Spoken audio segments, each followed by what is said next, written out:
You're by doing King Dingbat here, and welcome to the Sunday Eagles Hangout, Eagles Stream. Today, I'm happy to have my main man on, Joeyshakes. Joey, what is happening with you, my man? No, man, I'm getting ready. Thanks for having me on today. I'm getting ready to see, we have a lot to talk about, especially with this slow free agency, but, maybe some slow strategic moves are happening, and obviously there's some stuff to look forward to, so. Yeah, man. Yeah, definitely some things. It's been really quiet, right? Really quiet free agency. And then on Friday, we finally got a significant signing in Anthony Harris. What did you think about that signing? I loved it. I mean, 2019 obviously had like an MVP season at safety. He was a top graded safety. I think he had 6 picks. He was a monster that year, and his coverage was fantastic. Last year was still. I mean, still a second highest grade safety last year. But obviously, there was some injuries in that secondary. They had a couple rookies out there. He struggled a little bit with what they had on that defense, but overall, I thought it was a steal because prior to this year, I mean, he was pretty much making over $11 million on a tag, right, which is crazy. And then we get him for $5 million for 1 year. So I think it's a really good, obviously, is it a long-term piece? Maybe not, but to see how he does and how Jonathan Gannon uses him. And what's really cool about it is Jonathan Gannon has those Minnesota Vikings, that Zimmer ties to that team. So very interested to see how he does here. Definitely. Yeah, and how rude of me. I didn't even say hi to everybody in the chat. What's up, everybody? How you doing? Big Play Slay, Mark Dunn, Bird Gang, Alex, Dave, Jersey Dolphins. What's up? Nest Out West, shout out to you. Everybody go check his channel out. Papa Sura, Philly, Rome, Petey Tatted, if I even say that right. What's up, my man? Everybody up here, if I missed you, I'm sorry. This thing is just flying by. And as always, when the chat's flying by real quick, I always see Nate Gary somewhere in there. There's always a name Nate Gary. I hate that guy. I'm glad he's gone. Robert Jones, what's up? Rocco, what's up? Philly Eagles 559, what is happening? So, yeah, I thought the Anthony Harris deal was a great deal. Now, here's my thing, is I know we're trying to get younger and things like that, right? But he's only signing a 1-year contract. So he's 29 years old. It's not like we're getting locked into this old-time player for years. So for a 1-year deal, knowing we need safety help, I really, really like it. And if you take him and Slay, I think you got some good pieces in the secondary. Now, here's the thing, Joey. I'm telling you, I'm flipping out. I'm holding my breath because Tuesday the Eagles meet with Adoree Jackson. On Monday, the stinking Giants meet with Adoree Jackson. I want him. Yeah. What are your thoughts on bringing him in? I mean, I would love it. I mean, like I think we talked about earlier. Yeah, I mean, my monster coming out of college obviously he only played 2 games last year, so coming off an injury. So I don't think we're gonna get him. I'm reading a lot of things. The Giants are. I think Adoree's gonna command some money here. And obviously we don't have a lot to really give out, but it's going to be interesting. And if you can at least get him on this roster, in this secondary, you don't have to rely on that pass rush so much. So I have a feeling he's going to go to the Giants, but I'm pushing for him to come to Philly. I really am. Yeah. I really hope it happens. Do you have that tweet that was that his agent put out? Do you have it? Because you were reading to me earlier. I don't know if you have it now. Yeah, so what happened was Catch the Blitz actually tweeted out the Giants have put a high priority on signing cornerback Adoree Jackson per Jordan Schultz. Jabril Peppers and Darnay Holmes have both been actively recruiting him. And his agent tweeted out, shush emoji, just wait on it. So after reading that, I kind of already feel like it's a lost situation. So it makes you feel like he could be going to the Giants. Hopefully it's just to get the Eagles asking price up. Plus, you know what? Just to add something else. Plus, his teammate is on the Giants in the secondary as well. Help me out here. Who? That they got from the Titans last year. Yeah. I know who you're talking about. I forgot his name. Yeah, he was my number 1 free agent guy. Oh God, I can't remember his name. Somebody help it. I can't remember either. You're not talking about Logan Ryan, are you? Logan Ryan, yeah. Oh, Logan Ryan. Okay, I was thinking. There you go. What's his face? Yeah, Logan Ryan. So that definitely helps. That's bad, man. I do not want him with New York. John Gill, man, thank you for super chat. He says, "Good job, fellas. Nice chatting last night." Yeah, man, it was nice chatting. Me and him were talking, DMing on Twitter. It's nice talking to you too, my friend. Thank you for reaching out to me. I appreciate it. Jerry, thank you for super chat, man. As long as Howie's here, we are screwed. I mean, look, I feel a lot of ways. I feel the same thing. I just hope we, he either changes his ways or we get a little lucky, Yeah, no, this is the year where he has to like hit on this draft. Like we came into free agency not knowing what was going to happen, but we had a clear idea that we weren't going to be spending much, which we're not. So when you go into this draft, you really have to. This season is because of this draft. Mm-hmm. I mean, that's the way it goes. Yeah, I mean, the draft is the key to this season. Michael Gregory says, "I think Adoree already has his mind made up in Philly."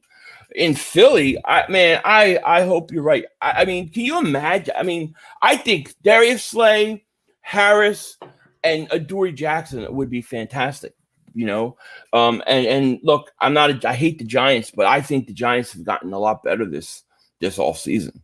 I mean, Galladay was a huge signing for them. That was a lot of money. A lot of money. Yeah. And Brian Harding says Giants overpaid for Galladay. Yeah, I mean, you always kind of overpay in free agency, but I think it was a good risk. That's the kind of guy you take a shot on.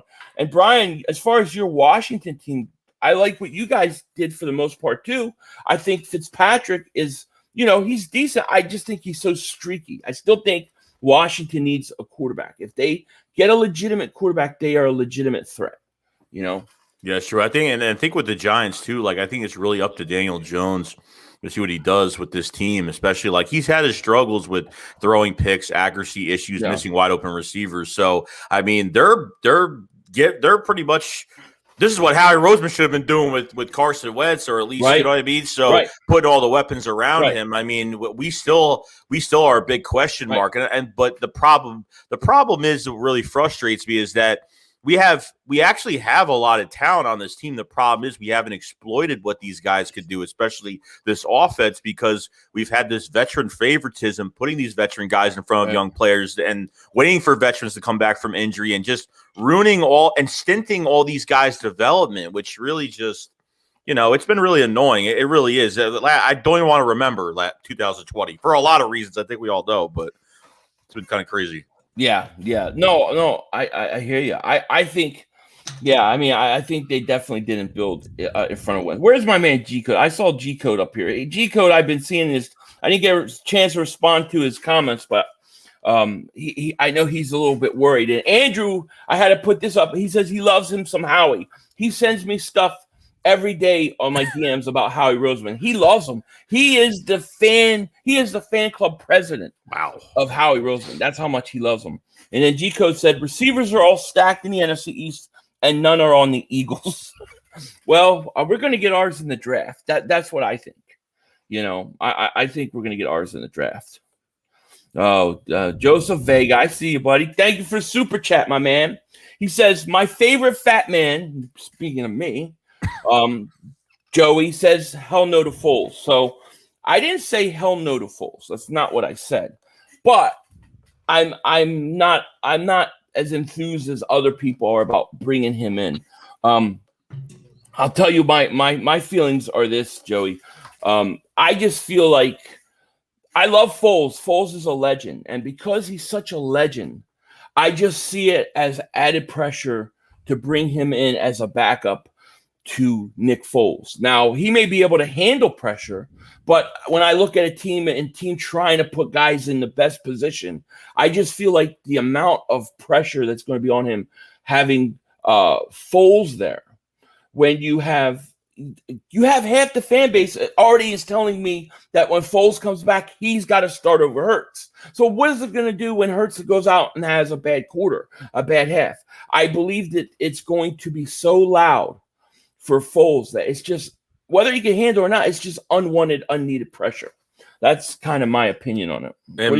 I'm the total opposite, because I think, I would actually welcome it, and it's not, I think with Carson Wentz, it was a bigger problem. Like you said, like, I don't, the pressure on Jalen Hurts. I mean, I don't think he cares if he's got to compete. I don't think he cares if, there's no one going to overshadow him, regardless of what quarterback you have behind Jalen Hurts. And because it's Nick Foles that won it, if Nick Foles didn't win a Super Bowl here, it would be a fantastic signing.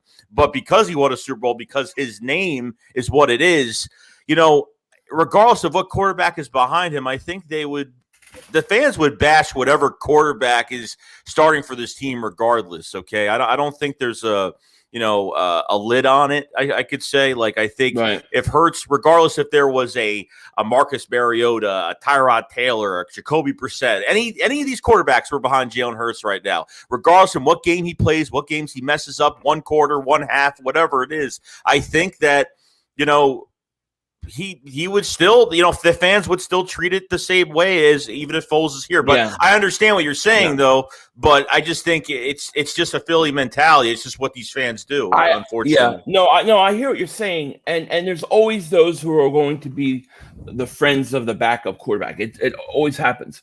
But Foles is different.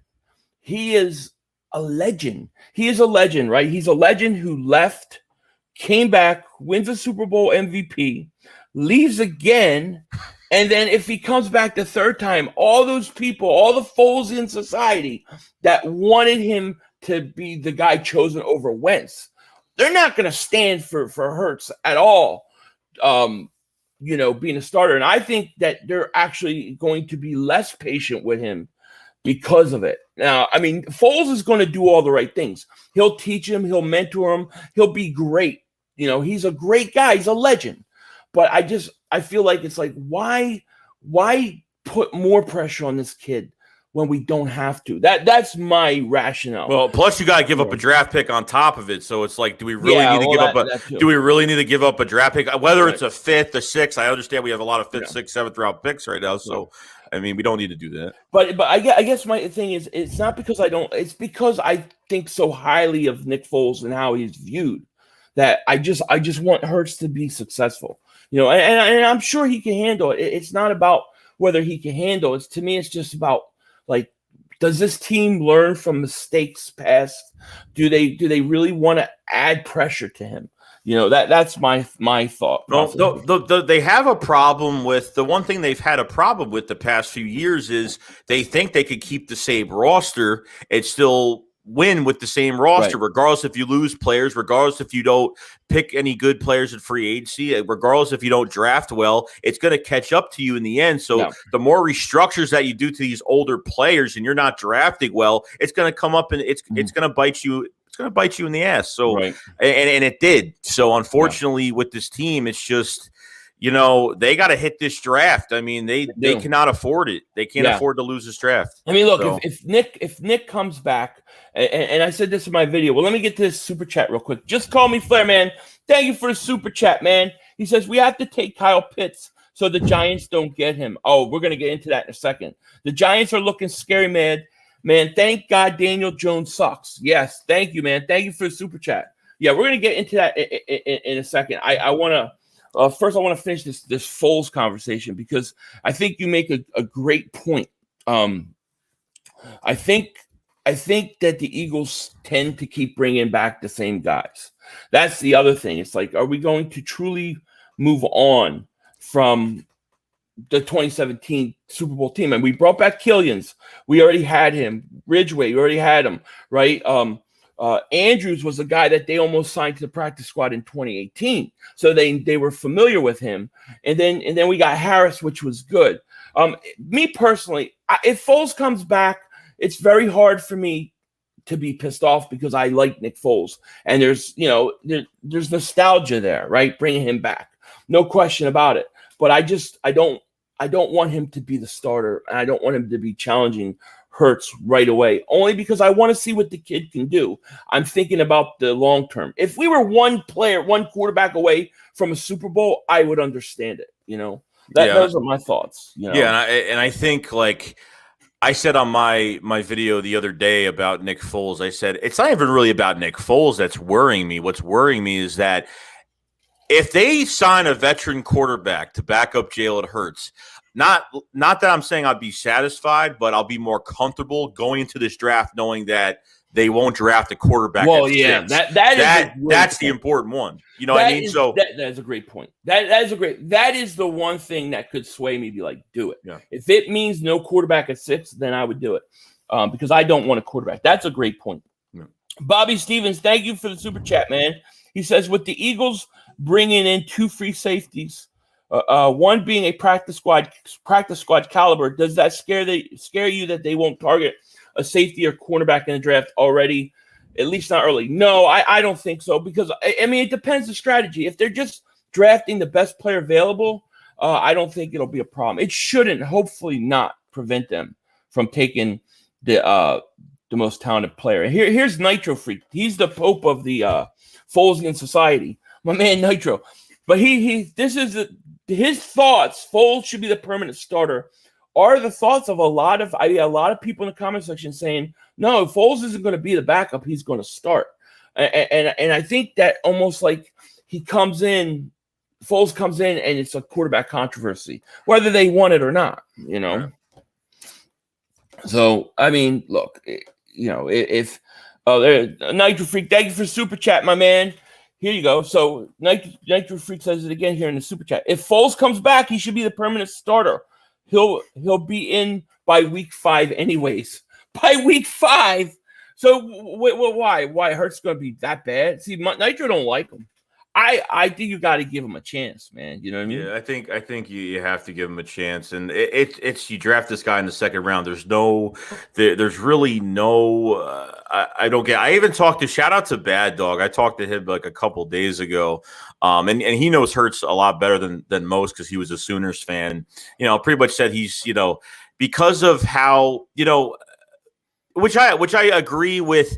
You know, when he started against the Saints, he was hot, and then he just got worse. But there's so much more that goes into it because is it all Jalen Hurts? Maybe not, because this predictable offense, like teams pretty much got the blueprint of Jalen Hurts after that first week. It really wasn't that hard. So, you put a QB spy on him and force him to throw, quick. And, unfortunately, even with the last game against the Cowboys, he had a lot of open targets that game, and he wasn't being patient in the pocket. He was running too early. He was automatically running too early. Right. So, I mean, there are some flaws, but, the respect I have to give Hurts is that he's not just saying, I'm just a starter, and he's not working out. He's not working hard. This offseason, he's working his tail off. So I got to respect it. Whether he's a success or a failure down the road, he's as long as he's doing his part as what a starting quarterback should be doing, then I'm fine with it. Yeah, you got to give him a chance. Big Fluffy Man says, hey, Philly 500 Joeyshakes,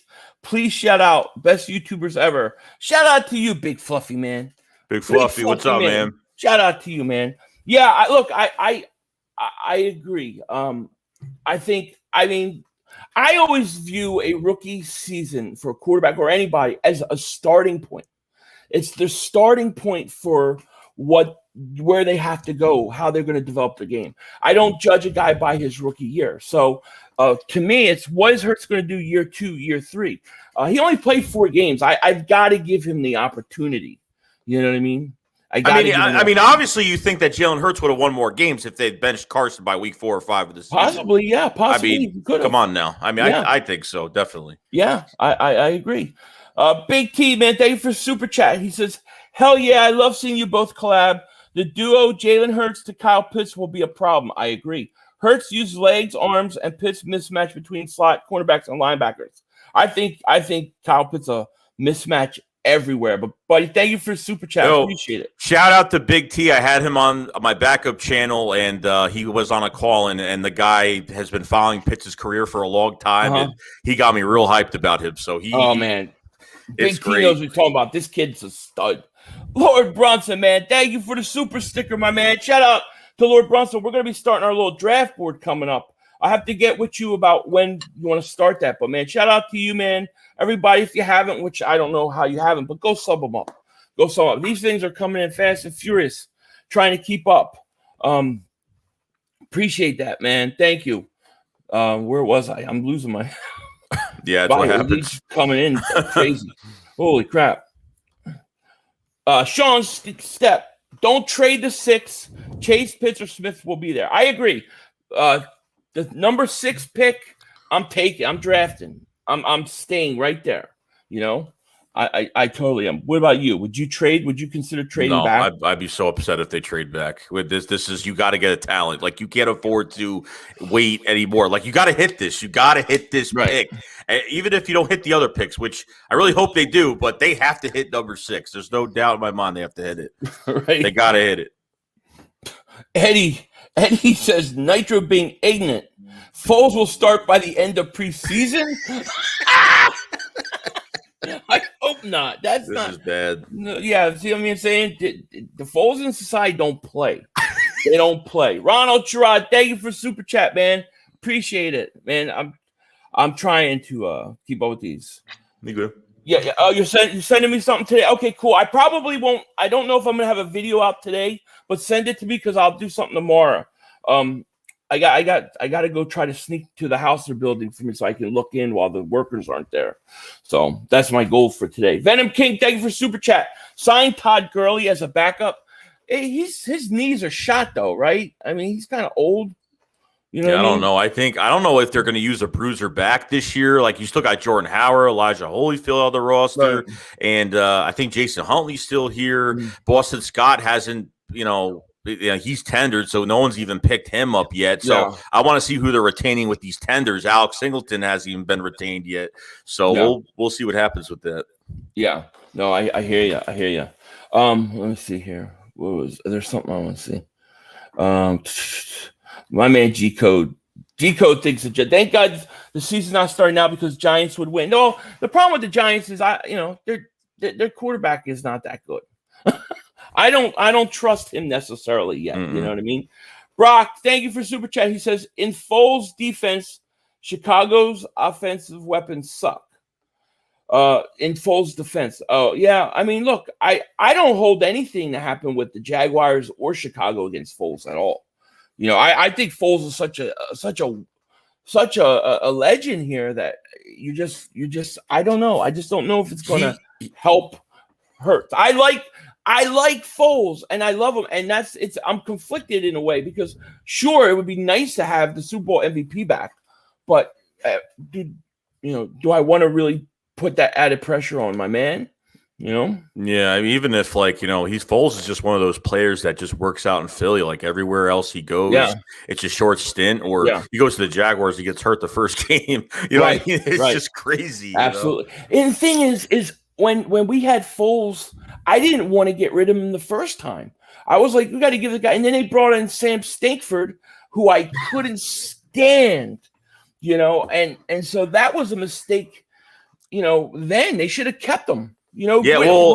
He bought his way into free agency. He actually bought his way back into free agency after 18 because, he said, you know what? I had a good 2 years, won a Super Bowl, brought this team, pretty much took Carson Wentz's job away once more again, got them to the playoffs again and almost beat the Saints just by, pretty much a pass away for beating them, where you could have went to the Rams and could have rematched, in the Super Bowl. So, I mean, it could have happened, and I don't blame, I didn't blame him for, leaving. He figured,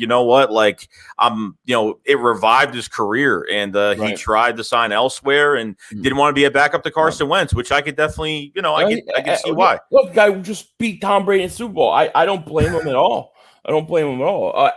Ash Aldridge, man, thank you and welcome to Dingbat Nation, buddy. Thank you for joining. I appreciate that, man. Thank you.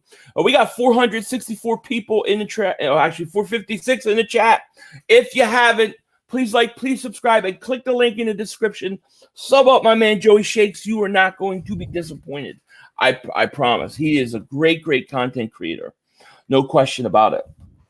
So I mean, at the end of the day, if they do bring Foles back, I'm not going to be upset. I just hope that it's not going to be overwhelming for Hurts. I will say this though: if they do decide, if they're really planning on drafting a quarterback, which I still think there's a shot, I wouldn't put it past them. At that point, I would bring Foles in and trade Hurts. I wouldn't let Hurts out with the 6 guy. Yeah. And here's my thinking, because if you draft a guy number 6, that's a quarterback, there's no competition. You're not drafting a guy number 6 to have an open competition for the franchise quarterback role. You've already made the decision. So at that point, why keep him around and do him like that? Send him and give him a chance elsewhere. If they're going to take now, this is only if they're taking a quarterback at 6. At that point, then you bring Foles back, and then you let him start for a year, and then have the rookie on the bench. That's what I would do if I draft a quarterback. Now, I hope they don't draft a quarterback. I don't want a quarterback. But if they're going to go down that route, which, do you think that there's a possibility that they do that they draft a quarterback? I'm saying if they have a veteran quarterback in here before the draft, I don't think there's going to be a QB. I don't think there's going to be talks for a QB at 6, but it's scaring me that they haven't signed one yet. There's still guys like, Alex Smith is still out there. Right. There's still guys out there, but if the news is true and there's been ongoing discussions, and this was since the Carson Wentz trade, we figured we were going to get some big package with Nick Foles coming back to Philadelphia. So if that's the case, and nothing's happened yet, and they're still trying to trade for him, you shouldn't even, I'm on board for bringing Foles back. It is what it is. But at the same time, you have to give up a draft pick on top of it. You need as many assets as possible. Howard Roseman at his press conference a few days ago was like, "Oh, I have all these draft picks, blah blah blah." But it's all about, we haven't been in the top 10 since we moved up to get Carson Wentz. So, they really have to be very careful in what they do here because look, the problem with this team is Howie Roseman has tried to fix the problems that Chip Kelly made, not to go back so far, but obviously bringing Deshaun Jackson back, trying to pick LaShawn McCoy off the Bills for how many years, and how are you having Miles Sanders? And then obviously, thank God we have Miles Sanders, which he should be a Pro Bowl running back by now, but obviously used him the wrong way and haven't been really – the guy has got to be fired up to come in this year. So he's been trying to fix all the wrongs, and – it hasn't really done much for this team. So no, I hear you. Phil says you guys should collaborate more often. Great job. Thank you, man. Appreciate that. I love talking to Joey. Joey, me kind of started at the same time. You were one of the first guys I actually went on a channel. It was by phone because I didn't know how to work the video. Remember? Yep, I remember that back in the day. Yep. Nathan Rizzo, man, thank you for the super chat. I love your thumbnail, by the way. The Joker and the Eagles out. I love it. Slay and McLeod are pushing hard for Adoree. With Anthony Harris and possible Adoree, is the secondary more equipped for success under Gannon as opposed to Schwartz? Well, Gannon's supposed to work really well with defensive backs. You already got a Pro Bowl in Harris and Slay. Adoree is immensely talented at 25. I think it's a significant upgrade in the secondary. I would be excited about it, Yeah. What about you? Yeah, no, I'm tired of putting money into this defensive line. Down the road, you could, if Adoree Jackson plays well, you can extend him, you can, lock him in for another, 4 to 5 years or whatever you want to do there. There's other, if this doesn't happen, which it sounds like it's not, but hey, you never know at this point. So, you have Steven Nelson out there from Pittsburgh as well. He's a high cap hit. He's a pretty solid cornerback as well. He's due $8 million. So, but you have to trade for him. Obviously, I think the Eagles are trying to stay away from the trade zone of giving up draft picks, and they're trying to get. There are some. A lot of guys did sign. Like you saw, I forgot his name from the Bears that signed with Kyle Fuller. Fuller. I think Fuller signed with the Broncos.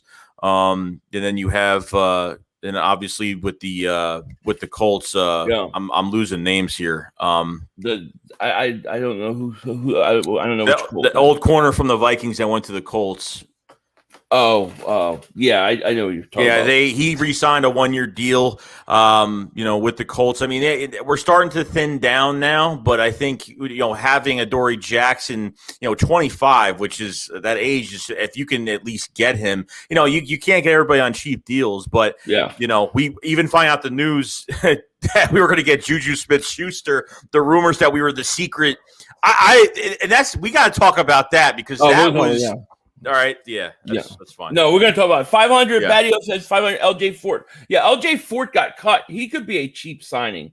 No question about it. Jerry, thank you for super chat, man. He says Hurts is going to be a bust like every Alabama quarterback. Jerry, thank you for super chat. I hope not.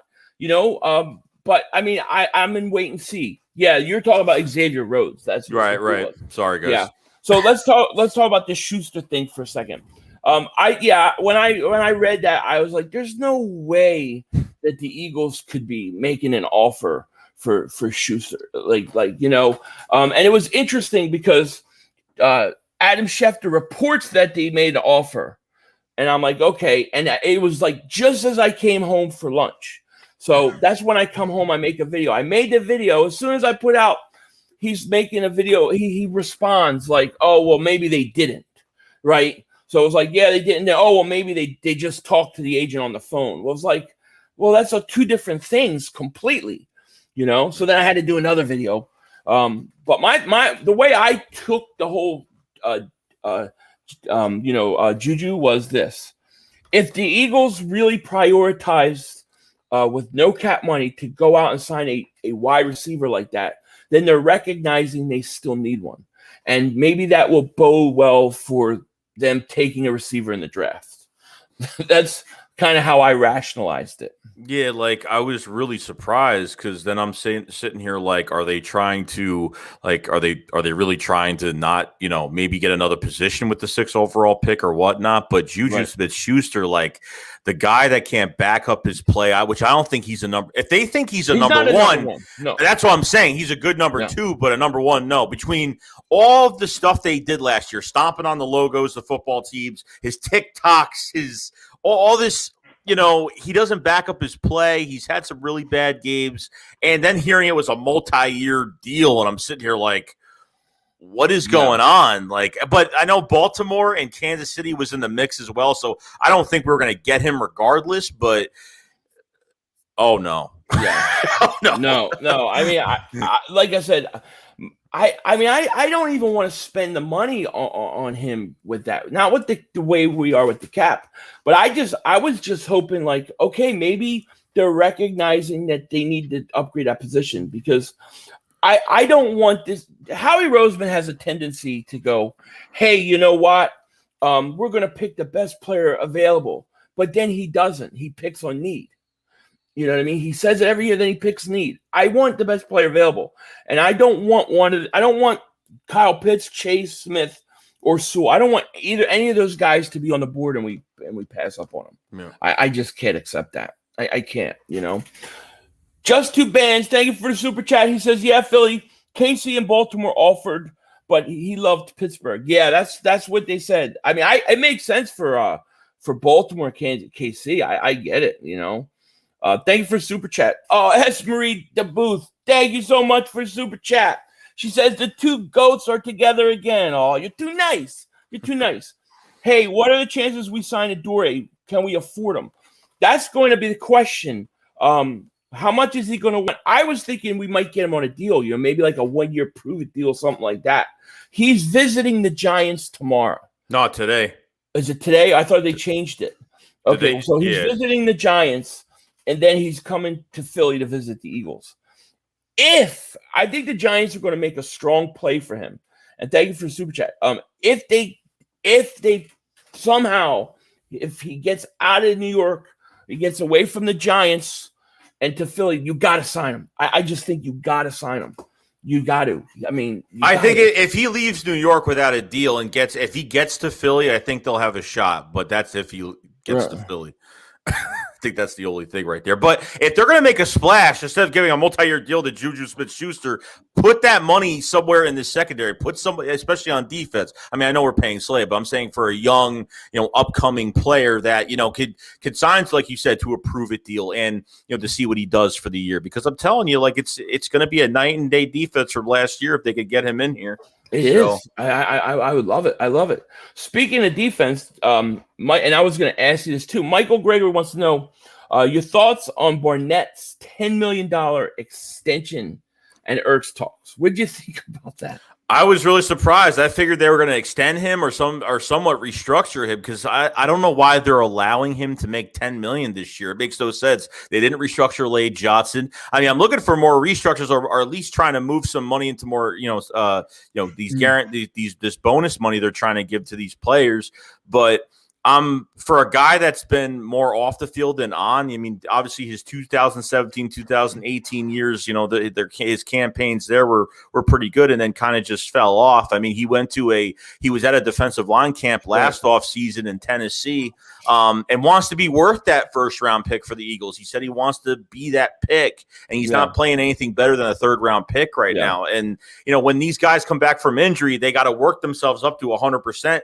Throughout the season until something else happens. And I think he's just had some bad luck. And, why are you paying him $10 million? I mean, you had all these high cap hits, if you want someone to take a pay cut or a restructure, maybe it's Fletcher Cox with a $23 million cap hit, because honestly, I'm not a big Fletcher Cox hater, but I don't think he's Aaron Donald. Okay. I don't, you know what I mean? Like, I think Fletch is better against against the run than he is a pass rusher, but that's just me. Right. But, there are other guys you could restructure, but $10 million for Barnett. What do you make of that? I mean, I agree. I don't think he was worth the $10 million. And I think a lot of this stems from Brandon Graham. They look at Brandon Graham, and early in his career, he was not worth the pick, but he got better as he got older. You know what I'm saying? The big thing with Brandon Graham, though, was a lot of it was personality, leadership, things like that. Brandon Graham, to me, is an exception to what happened. I don't know that Derek Barnett can necessarily copy that. You know what I mean? He was a first-round pick. We should be getting more out of him. I wouldn't have paid him $10 million. I would have rather have gone with Josh Sweat. Look, Hassan Reddick signed with Carolina for $8 million for 1 year. You could have gotten rid of him and brought Reddick in and saved $2.5 million or whatever. You know what I mean? Yeah, there's a lot of these little 1 year deals. Like all these, there's a lot of teams that are doing these little like 1 year deals. Like a lot of these prove it deals. Like the Eagles haven't really did that. They've been really quiet, and they kind of just splashed on the Anthony Harris thing, which was really a big surprise. So and it was only like $5 million. So yeah, definitely, so it was a deal. Kazi, thank you for the super chat. He says, "F the Cowboys." Couldn't agree with you more, my man. We all agree. Let me catch up here. I'm way behind on these. Jay Kills, man. Thank you for super chat. He says the number 6 pick has to be an SEC product.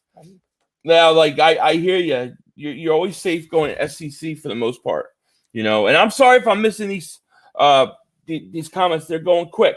Drewski, my man, what's up? Thank you for super chat. He says Jamar Chase at 6. That is all. That's all he says to me. Jamar Chase. He loves Jamar Chase.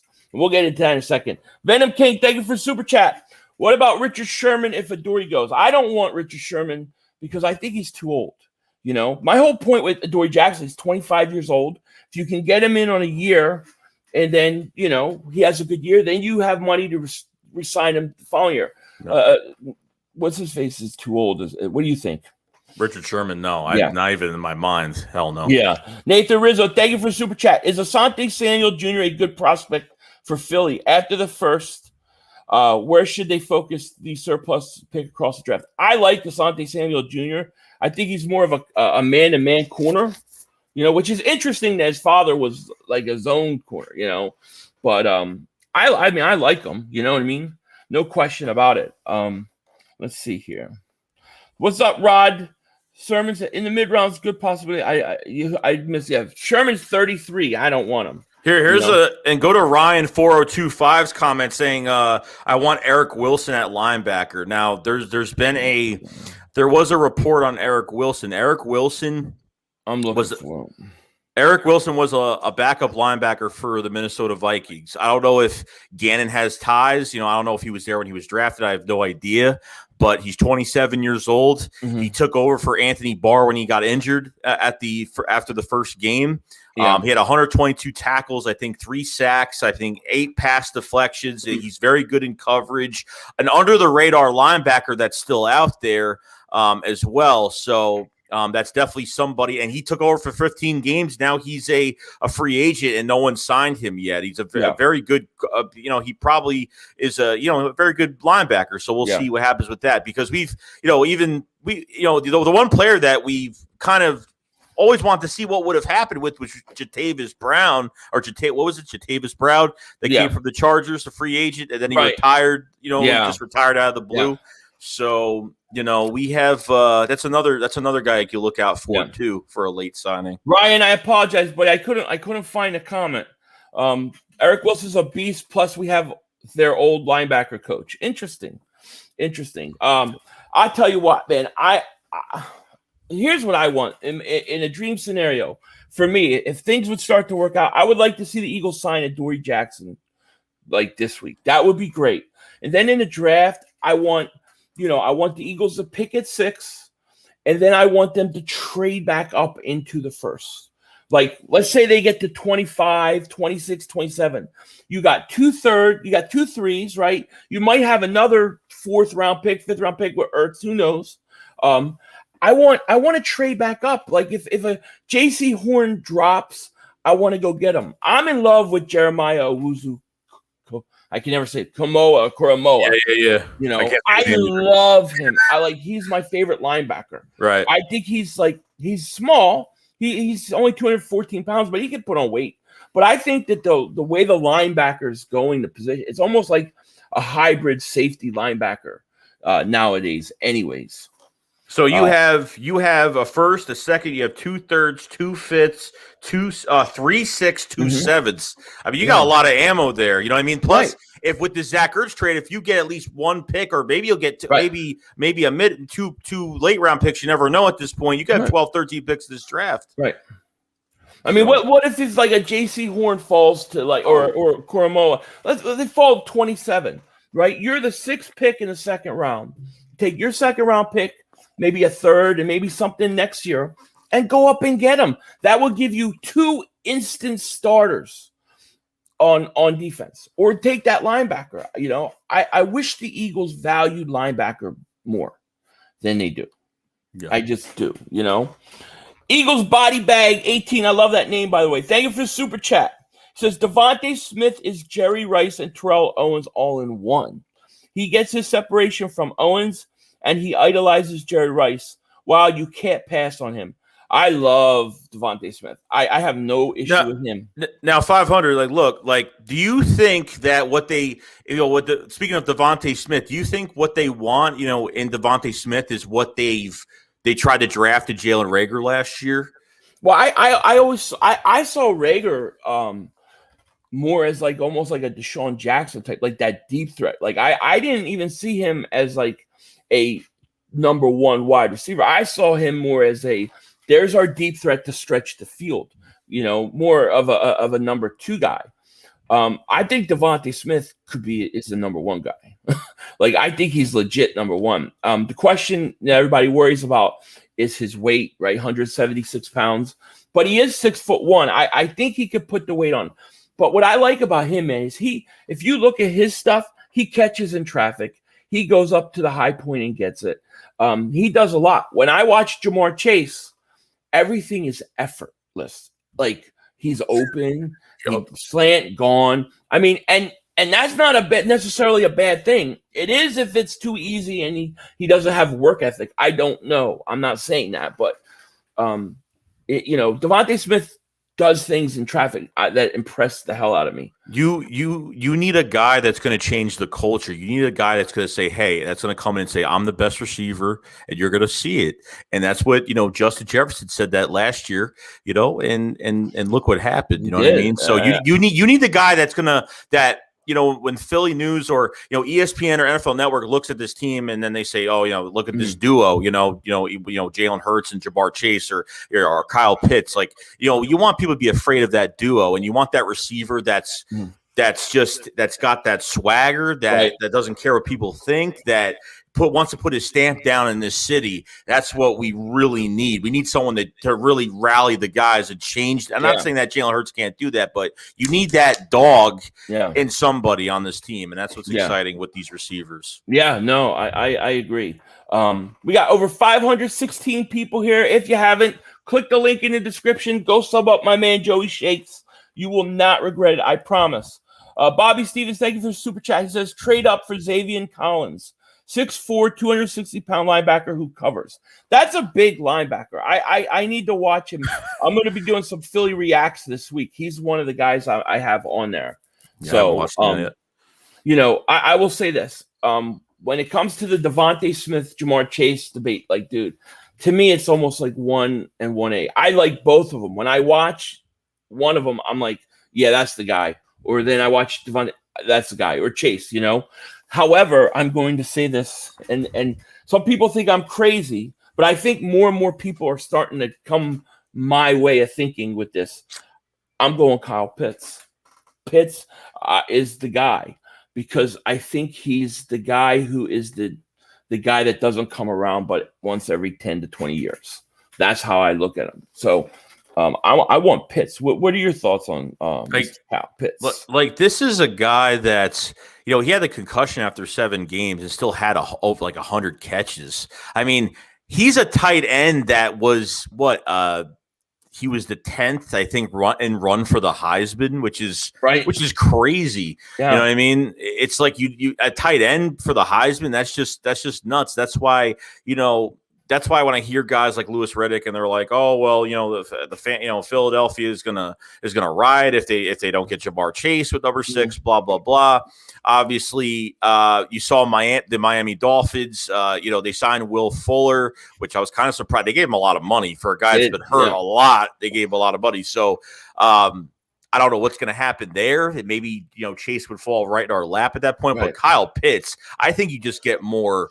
I think you just get more value out of him, because depending on the defense you face with personnel-wise, like, you could take one of these other young receivers we have right now with John Hightower, Quez Watkins, line them up and have a double tight end set with Dallas Goedert and Kyle Pitts. I mean, you could do so many things with all these guys. And plus, Pitts is just his effort, and just he takes no crap from nobody. I mean, and he's like, he reminds me of DK Metcalf to the point where he takes, you know, when he takes that criticism and he uses it in games, and you know, his embodiment is in Philadelphia. His embodiment is from there. So he knows the city, he knows the fans. He would change this offense. It's a dream. It's going to be a very stressful day. It's going to be It is. Nathan Rizzo, thank you for super chat. I still can't get over the fact we could have had DK Metcalf and JJ on our roster from drafting correctly.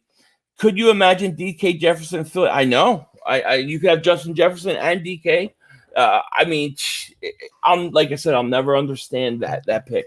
And the problem is that, you know, how dysfunctional this front office and Doug Pearson, all these offensive assistants and whatnot. Who knows if DK or Justin Jefferson would have thrived here, or for all I know, they could have been on practice squad. You know what I mean? Like that, because that's how sad it is. Because too many players are leaving here. You know, guys like LJ Ford and, you know, Rasul Douglas and Sidney Jones. Like, all these guys have. Sidney Jones got another contract extension. Like, this is why I can't stand when players leave.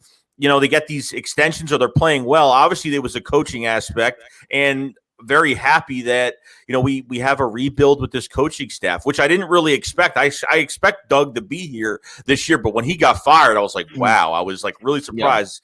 And then, you know, hearing that, you know, he was going to put, you know, he wasn't going to hire any new coaches. He was going to put, just move the coaches around, you know what I mean? And that's it. No new fresh beat. So it's been, it's who knows what DK and Justin Jefferson would have done here. It's just, it's crazy. I agree. And when we go back to the draft this year, I mean, like, it would be hard for me to get upset if they take Jamar Chase, or if they take, you know, I would love. I'm not going to cry about it. Even Penny Sewell, I think, is a magnificent player. But when I think about Kyle Pitts, like, I don't care where he goes, he's going to be good. He is going to be good, and I don't see him as a tight end. He is not purely a tight end. I think he's more of I think he could play wide receiver. I really do. I think their pro days, like the 31st of March. I'm going to come home and stream that live. You're welcome to come join me on the channel if you want, because I got to watch this guy, because when he runs tones and things like that, they were saying that he's scoring levels that are like 87th percentile as a wide receiver. He's putting Megatron numbers up. So why not say, hey, you're 240 pounds, you're 6'6", 240, go to 6'6", 235, and you're a receiver. You know what I mean? I mean, you saw, like, even the workout video he had. He ran 10 yards in 1.5 seconds. You're responsible for Pittsburgh. I am. I look, I watched him and I just was like, that's it. I've been talking about Pitts probably for 2-3 months. People are getting sick of it, but I can't help it. Like, I'm like, if he's there, I'm taking him, But one thing I do fear, Joey, is what if they don't trade Ertz? What if they don't move him? They can't move him. They're unwilling to part ways with him. Is that going to screw us up on getting Pitts? It's hard to say because it depends how they look at Kyle Pitts. That's what I'm saying. Like honestly, they'd be dumb to just have him as a tight end only, and that's it. Like maybe like even you get hints of what this team does, like trying to go after Juju, and you say to yourself, well, why would they do that? So what else is on their mind for this draft? Because I don't see them getting a defensive player at all with the first rounder. That's just me. And obviously the reports of building around Jalen Hurts. Yeah. But when it comes to like the Zach Ertz thing, I mean, they've said that they are not releasing him. Now, releasing him, trading him, it's going to be the same money regardless. You get back cap space wise savings. But you have to. I think it's done. I don't know. I don't know if he's. I think his time is done. I mean, and honestly, I want him to be gone because Dallas Goedert's got to take over, and we need to see what we could do. And I just think it's. I don't know. It's hard. I mean, if they don't trade Ertz, but they're not. They've already offered him 2 contracts, so it's just like they're not going to pay him 6. They're not giving him George Kittle, Travis Kelce money. No, and they shouldn't. There's no way. They shouldn't. They missed the boat on trading him a year earlier. I took a lot of heat for that one too. Papa Source says, Phil, remember who got you on Pitts laughing my ass off? Pitsy and Society Assemble. I like Pitsy and Society. No, you did. I remember you telling me. There were a few other people told me, and I was like, all right, I'm going to go watch this guy. And it was like, I started watching him, and it was like, literally, I looked up, it was like 6 hours later. I'm like, I could not stop watching this guy. I just think he's, and then when I first said I would take Pitt 6, people were like, you're crazy. You don't take a tight end. Now people are starting to realize, like, yeah, I mean, there just comes a time where you got to say, this is the best guy on the board. I can't let him go. You know how scary it would be if the Giants drafted him, like with their way. And I know that's how they're thinking. They got Galladay now. Boom, you take Pitts. You need a tight end. Ingram stinks. They're scary. I don't want him anywhere near the NFC East.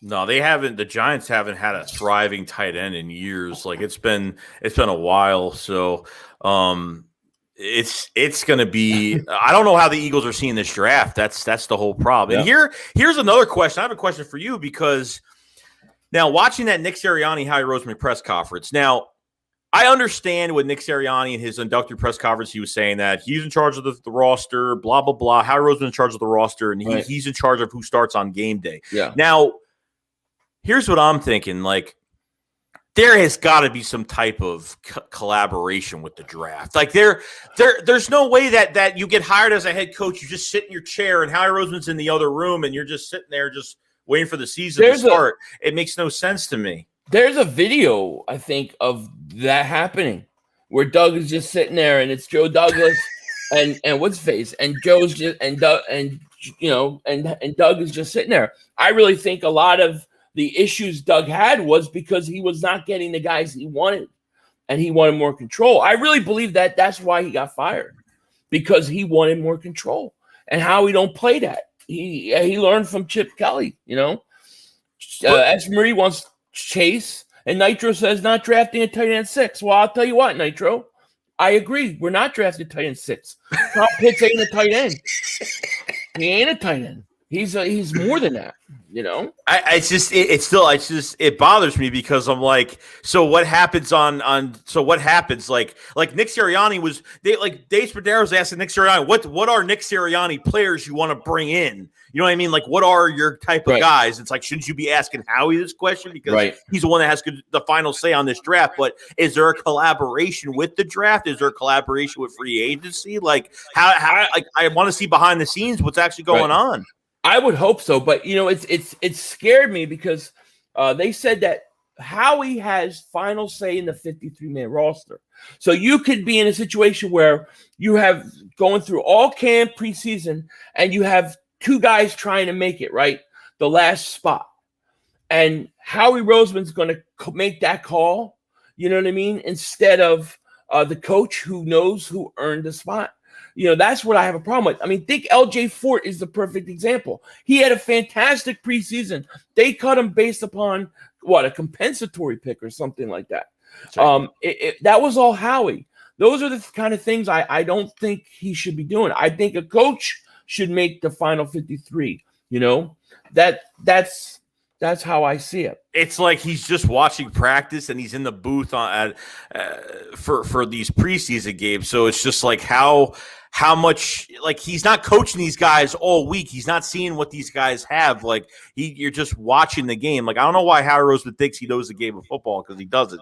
You know what I mean? It's just, trust in your you hired a brand new coaching staff. Trust in your coaching staff. That's all I'm asking as of right now. Yeah, sometimes I wonder if the Eagles, like, if Howie gets afraid of just basing things on talent and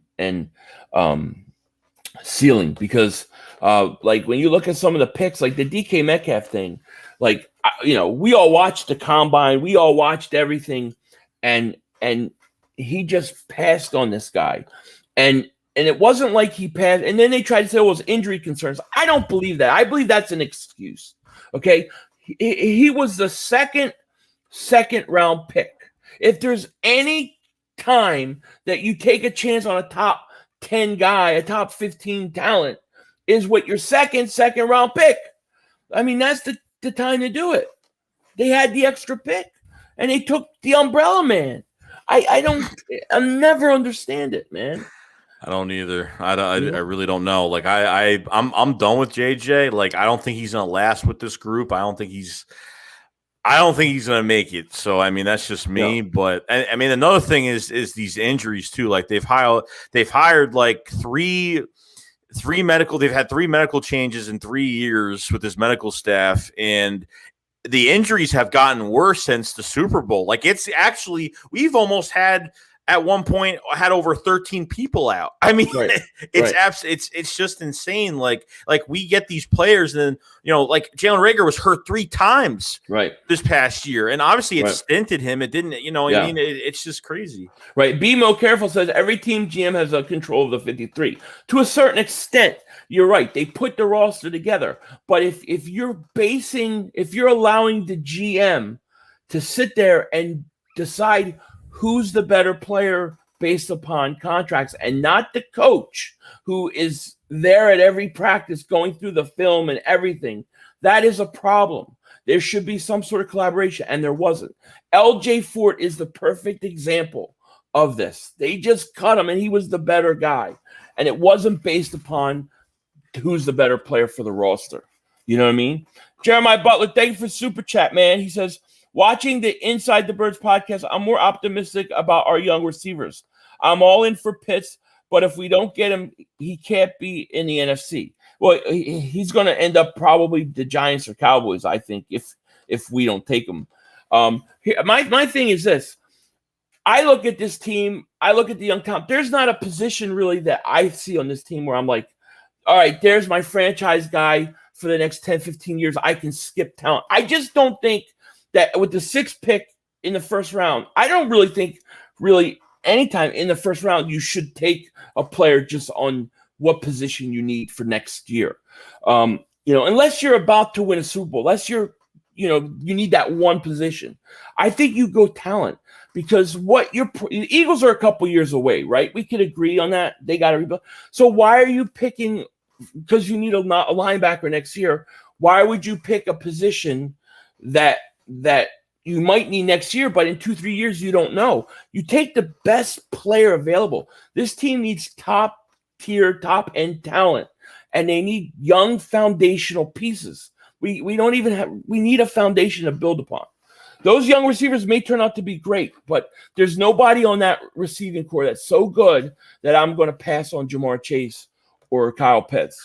Yeah, everybody is looking at us right now, even like NFC East, like, everybody's looking at us saying, like, we really don't have anything, and like we haven't really unleashed what we actually have with a good coaching staff and what they can do, because this coaching staff might, could turn this around, like with Nick Sirianni and Shane Steichen as the offensive coordinator, Brian Johnson as the quarterback coach. There's a lot of good pieces. And Pellegrino, the passing game coordinator. There's a lot of ex-Colts factors, coaches into this offense and defense as well. So they're looking at us because we don't have anything. Like it's cool to get the flashy Daves. I'll give you a good example. The New York Jets in 2019, they spent $123 million guaranteed dollars in free agents. They had, and it looked like it was going to be a Super Bowl run. And look how that season turned out. Like, yeah, it's nice, and some fans are down because of Kenny Golladay signed with the Giants. But at the end of the day, it's like, can you gel these guys together?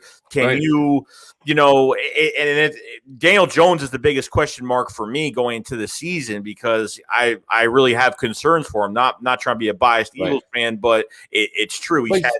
He's had accuracy issues and everything like that. So Dak Prescott's back with the Cowboys. Obviously the Washington football team. They sign a new quarterback now. They think they have their guy maybe, and then you have Fitzpatrick behind him now as a reliable backup that signed a pretty good contract. So, we have to see where this is going to go. And I think this team could come out swinging this year, but they got to fight. And they know that they're going to be the underdogs of this division this year. That's definite. So they are. And as Marie says, I saw a comparison of Pitts. They said he's like Waller. Why would I draft Waller at 6? I saw a comparison about Waller 2 on NFL Network. And they said the reason they compared him to Waller was because there's nobody else to compare him to if you're calling him a tight end. The thing with him is I don't think there's anybody that he's comparable. I mean, the one I heard was Shannon Sharp. That was the closest tight end. I don't believe he's a tight end. If you believe he's a tight end and just purely a tight end, then you're right. You don't draft him. I would agree. Right. But I think he's not a tight end. I think he's more than that.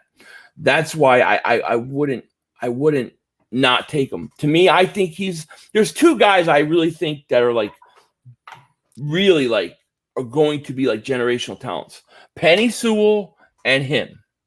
And I don't think you pass up a guy like that. Look, we're going to lose Ertz, right? And Goddard is in the last year of his contract anyways. Are they going to even resign him? So I don't know.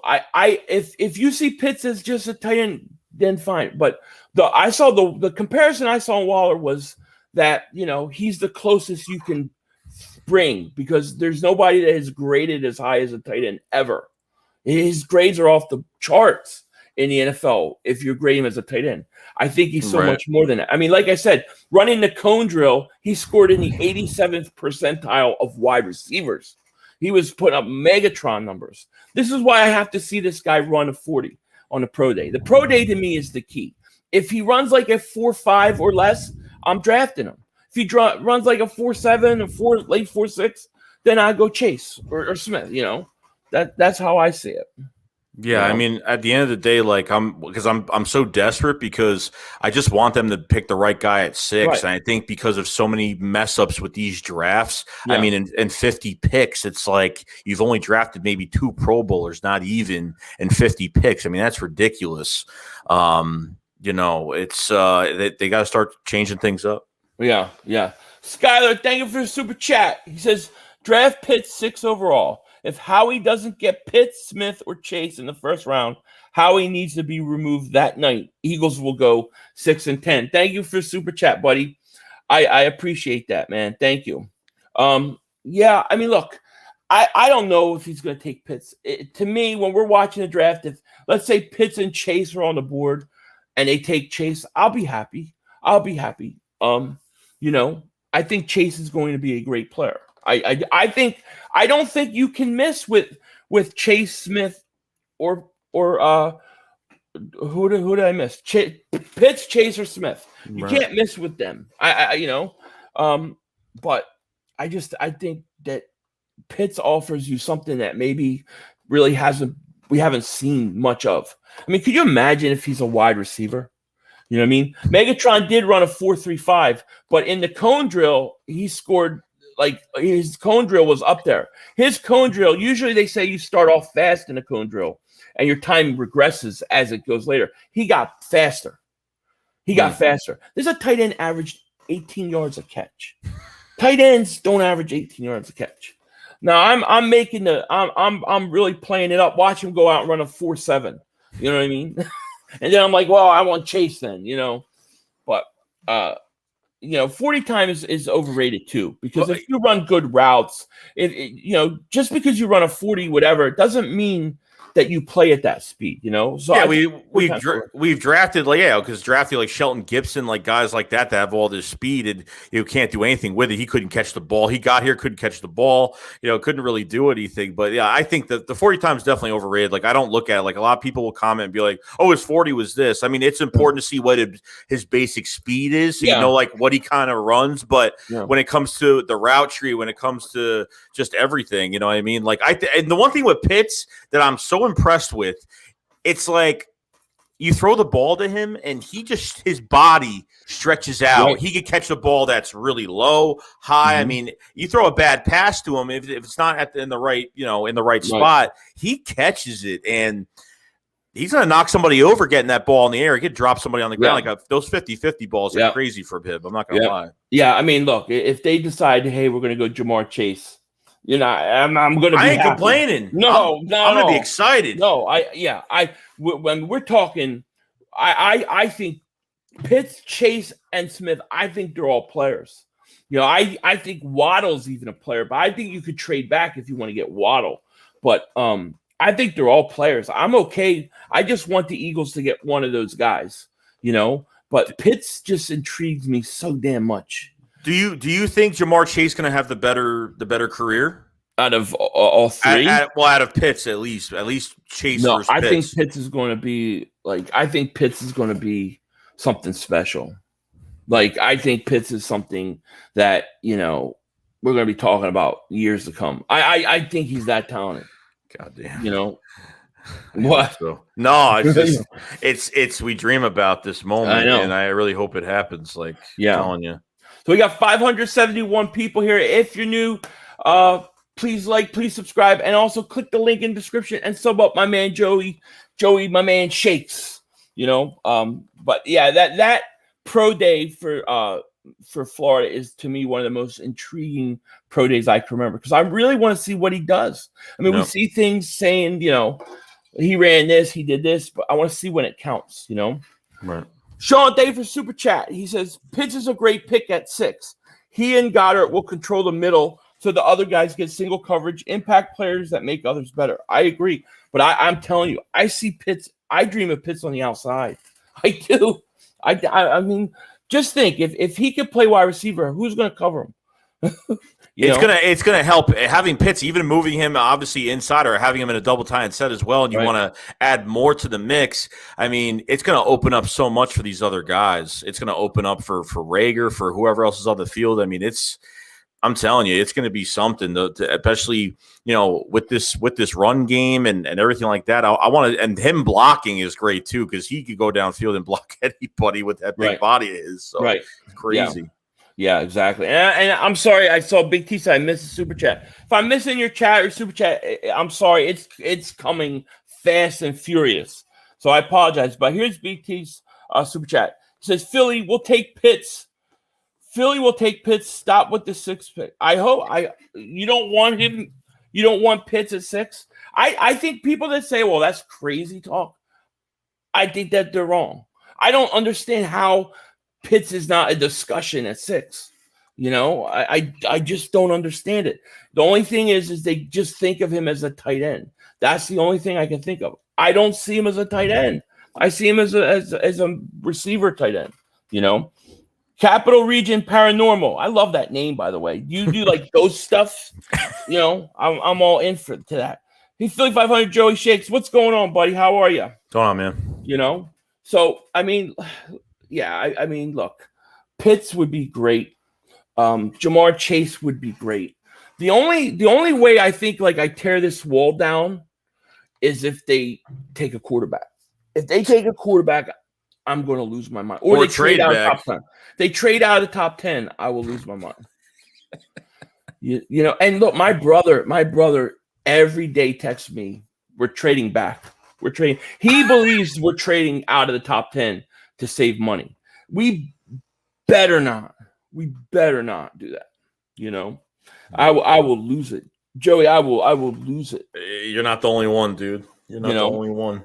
Eagle Slayer, man. Thank you for super chat. He says, shout out to the 2 best Eagle YouTubers. Thank you, buddy. Thanks, man. I appreciate it. Jersey Dolphin says, double moonwalk Philly. Yes, double moonwalk. I'm be double moonwalking all day, all night. You know what I mean? I do all day, all night. So as long as they don't take a quarterback, as long as they, just give me Kyle Pitts, Jamar Chase, Devontae Smith, Penny Sewell if he drops. I'm okay with that. But to me, I think they're going to hit on the 6th pick. I don't think they're going to take a quarterback. The problem is the 2nd round, the 3rd round, the 5th round picks.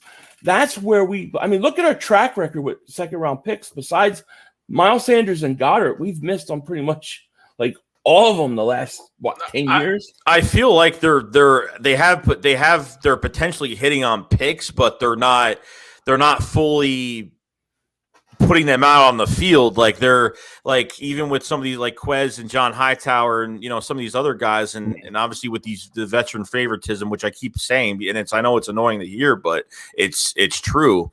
Even you talk about Penny Sewell to draft as well, and I don't know how you feel about Jordan Mailata starting on the left side and progressively getting the offensive line coach back, not going to Alabama. So that was a huge thing too, to bring him back with Stout. So right. I think that's great. I don't know how you feel about the offensive line going into this year with, Jack Driscoll, Nate Herbig. We're really found out, we might have hit on some good offensive linemen for the future. That's definite. Yeah. My thoughts on the offensive line are this. If Penny Sewell's there, I would take him because I think he's just that kind of guy. You have to take him, unless it's hit between him and Pitts. But I like Jordan Mailata at left tackle. I think you got Kelsey one more year, Brooks and Lane Johnson, right? I think if they're healthy, that's a really good line. Sayamalu, I think, is okay. I think he's okay in run blocking more so than pass coverage. Right. If I could upgrade that position at that left guard, I would. Not in the first round though. But I think Herbig and Driscoll, all that experience last year was big time for them. Now the question is on the offensive line is, what about Dillard? Dillard to me is the interesting question because you might be able to move him. Okay, I'm not putting him at left tackle over Mailata. No. Just not. So could you trade him? And if you can't trade him, would you consider moving him to left guard? You could. That could be interesting if he could play left guard. But can his body hold up in the NFL? Because it just seems like he had like 1 or 2 reps start at camp and he ended up getting hurt. And then it comes off of last year, if you remember, when his rookie year, when he was like crying or having a meltdown, people were saying he's soft. So I don't know. He's an interesting guy because I think if you did trade him, I think somebody might give you something for him. Not first, but maybe you get a 3rd or 4th round pick. He's a young tackle. I mean, they're valuable. Jake, thank you for super chat, man. He says Dallas still stinks. Absolutely, they do. What are we going to do about fixing the defense? Joeyshakes says Eric Wilson, and I agree, but we still need another corner and another strong safety. Thank you for super chat. Look, I think the first thing first on defense is get me Adoree Jackson. That's it. Get me Adoree Jackson, and I think that the secondary will be a lot better. Yeah, you won't have to in combination with what they did getting Harris. Yeah, you won't have to go in this draft. You won't have to go in this draft. I mean, look, I think you should still get another corner regardless. The corner goes deep in this draft, so I think they should still get another corner regardless. Right. But if they don't get Adoree and they are pretty much that opposite side of the slate is empty till the draft, then I think me and you talked about earlier and in the past before is that they should take some of these picks, move back up to the first round, go get a JC Horn or something like that. So I think that'd be the smartest decision that they can make. So yeah, I mean, I think that for the Eagles, like part of the reason why I like to talk about going up is because I don't necessarily trust Howie to pick the second pick, and the longer that you wait, I think it hurts. What really drives me nuts is when the Eagles play the waiting game, when they're like, we're just going to let the draft fall to us. And then you have a guy like, remember Dalvin Cook, a few picks before he goes. I want the Eagles to be aggressive in the draft. And I think if you target a guy, like let's say you have J.C. Horn and it's 25, 26, go get him. Just go get him. It's worth the pick, Yeah. Yep. Eagle Body Bags, thank you for super chat. What happens if we really take a quarterback at 6? I think this wall is going to go bye-bye. I don't know. We wasted a whole year. I mean, pretty much we just added another year to a rebuild. Well, what do you think happens? Like if they take a quarterback, like let's say they take Justin Fields, who I'm going to do a reaction video on soon. But let's say they take a Justin Fields or a Trey Lance. I mean, what do you think that's going to do for it's embarrassing. It's going to be embarrassing if this happens. Like, I'm going to feel embarrassed being a fan of this team because you just did this last year. Whether whoever's choice it was to draft Hurts, which I don't know. There's some speculation that Jeffrey Lurie has been kind of been interfering with the draft and kind of been maybe overruling Howie. He's cock blocking our coaches, dude. Yeah, and I don't know if that happens, it's just going to be embarrassing. We're going to be the laughing stock, and it's just you just create a whole nother monster once again. And we just dealt with Carson Wentz and dealing with and that's a whole nother thing. But obviously, we can't go through that again. Like this guy needs to start this year.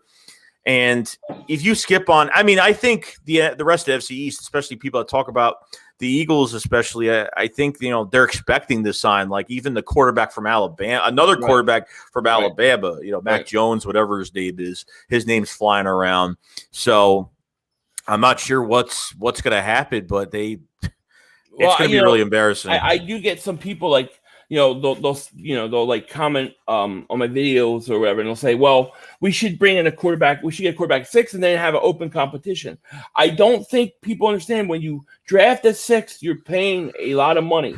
You're not drafting that guy to be a backup or to compete for a starting job.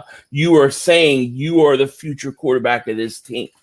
So at that point, you've just ruined Jalen Hurts' career in Philly. So what's the truth then? What's the truth? Like it was reported that they want to build around Jalen Hurts, but if they draft a quarterback, then apparently they have no trust in Jalen Hurts. So what's the answer? You know what I mean? This is where it scares me, Tortyville says Howie needs to follow the Seinfeld George Costanza rule. Do the opposite. Exactly. Totally right. Approach in the draft. If every instinct he has is wrong, the opposite would have to be right. That is genius. And I remember that episode. You're right. That's what he needs to do. DK Metcalf for the Umbrella Man. Oh, let me think. This guy, he eats thunder and craps lightning. Oh, this guy's got an umbrella. Take the opposite. Do exactly the opposite. But here's my thought. And Howie Roseman made a comment, and it worries me. He said something to the effect that we often don't pick at 6. It's not very often. We got to take advantage of it. That to me sounds like quarterback. Like it sounds like we're evaluating the quarterbacks because we don't know when we're going to get here again. That scares me. Now, it could just be a smoke screen. They may not do it. But, if they draft a quarterback, you're right. We are going to be a laughing stock. Well, would they be going like? Here's the thing: like if the Eagles were looking, if a team before the draft is not looking for a quarterback, would they show up to Trey Lance's pro day? Or would that's what I'm saying? Like they've already showed up to a pro day for a quarterback. Yeah. You send your people. You got to do your due diligence. What was interesting was they sent the quarterback coach. I know, and the offensive coordinator. That's what's like. Whoa, wait a second. You know what I mean? They're not just normal scouts. They're like the main guys that are off. That makes you raise your eyebrow. Yeah. I'm awake. Says Philly 500 will have over 2,000 people in the building on draft night. His reactions will be class. Thank you, buddy. Yeah, it's going to be crazy. I'm sure because I will lose my mind. But yeah, that's really interesting. I think I could see them taking Trey Lance. Like I can really see them taking a quarterback. I totally can. I don't want to, but how can I put it past them? God, I'm gonna be so mad. I'm already thinking about it. I just can't. I know it's gonna be such a bad day. Brad, thank you for super chat, man. He says, I think Jeffrey is stepping in to stop Howie from taking a quarterback at 6. I think Jeffrey wants to listen more to the coaching staff and not give Howie all the control. Well, that's fine. I mean, I hope so, but all he has to do is hire a GM. Just hire a GM and move Howie to something else. But I think go ahead. What are you gonna say? What I'm saying is this, usually when you hire these new head coaches, most of the time, 9 times out of 10, you have a new GM and a new coach, or a coach brings, there's usually a new GM presence with this. He's been around so long. I don't know. Go ahead. Yeah, no, I hear you. And Brett, thank you for that super chat, by the way, buddy. Look, it's possible. It is possible. I don't think it's likely still, but it's possible. I will tell you this. I also have a hard time imagining the Eagles taking a wide receiver in the top 10 or taking a tight end in the top 10. I can't imagine it. Usually they take a quarterback, offensive lineman, or that's what I see them taking. It's very out of character for the Eagles to go that receiver that high. It scares me because of it scared me because of trying to go after Juju Smith. That's why it scared me, because now I'm nervous. Now I feel like they might, they can go to the Bears right now and be like, hey, we want Nick Foles, but maybe we want to get Anthony Miller, get Anthony Miller as well, or something like that. Like they could trade for Miller, because I think he's on the last year of his contract as well. So I mean, there's a lot of different things they could do. But when it says that they're a secret suitor and they were really pushing hard for a multi-year deal with Juju Smith-Schuster, I mean, it makes me nervous. I'm not gonna lie. Oh yeah, no question. Joseph Vega says Hurts is not going to be a bust. All these haters in here. Oh, we'll see. I mean, look, I like Hurts. I think I like his poise. I think he's got a lot of ability. I know Bad Dog watches a lot of Oklahoma. He does not think he's going to be good. But then again, he is a Giant fan, so he could just be bust our balls.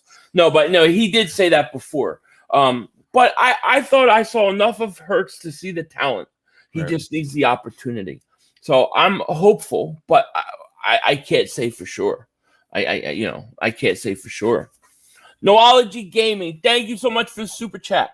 If Hurts isn't the answer, we will pick in the top 10 again next year. No need to draft a quarterback early. Hopefully, no. Howie, are you high-fiving this year? Thank you for the super chat. Yeah, Howie takes Hurts and he's high-fiving.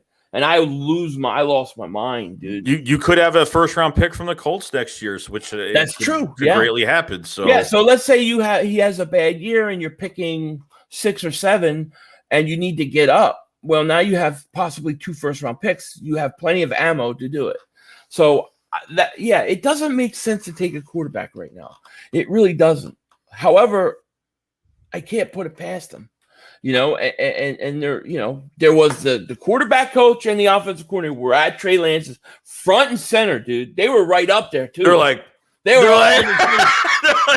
in the perfect picture of it. There. It's like, oh my gosh, that they're going to send guys, but that was a little interesting. Now, if they have Justin Fields or Zach Wilson's pro day, and you see Jeffrey Lurie there, we're in trouble. The whole front office is there. Yeah, exactly. Robert Jones, thank you for the super chat. Do you think Miami will trade the 3rd pick, and to who? I do. I personally think they're going to trade the pick. I think the Jets are going to trade their pick, or they're going to take a quarterback. And then I think Miami's going to, because I think there are going to be teams that are going to want to jump Atlanta. That's my guess. What do you think, Joey? Yeah, I think teams are, unless Atlanta goes after a quarterback, I'm not really sure. Obviously, with Miami already getting a receiver, they could go tackle. I don't know. I mean, maybe. So I think we're going to hit on somebody. Someone's going to fall to us. I think we have a really good chance. That's why I'm really glad we don't have the 9th pick, the 6th pick. Right. So it's a huge ordeal right there. Yeah. So. No, I hear you. David Campbell, thank you for the super chat. He says, we should be grateful to have Hurts after all. Yeah, I mean, look, I like Hurts. I like what I saw from him. No question about it. No question. But let me see one thing here. Okay, all good. Okay, so yeah, thank you for the super chat, buddy. No, I hear you, but I just don't know how the Eagles are thinking. I don't know what they're thinking. How he says things, and maybe he's doing it on purpose to throw us off, right? Maybe that's why he does it. I don't know. But when you look at this draft, the way I think it's going to set up, I think the first 3 picks are quarterbacks. Okay, then Atlanta is interesting because Atlanta could take Pitts. That's where I think Pitts could go. If, let's say, all 3 quarterbacks are gone, I could see Atlanta going Pitts. I could. I think Sewell goes to Cincinnati. But I mean, there's a possibility you get 4 quarterbacks off the board in top 10. Quarterbacks always rise in the draft. They always rise. So if that's the case, we're going to have our choice. Then that's where the pressure's on. Pitts, Chase, or Smith. Can't get that wrong. Got to hit on it. Got to hit on one of them at least.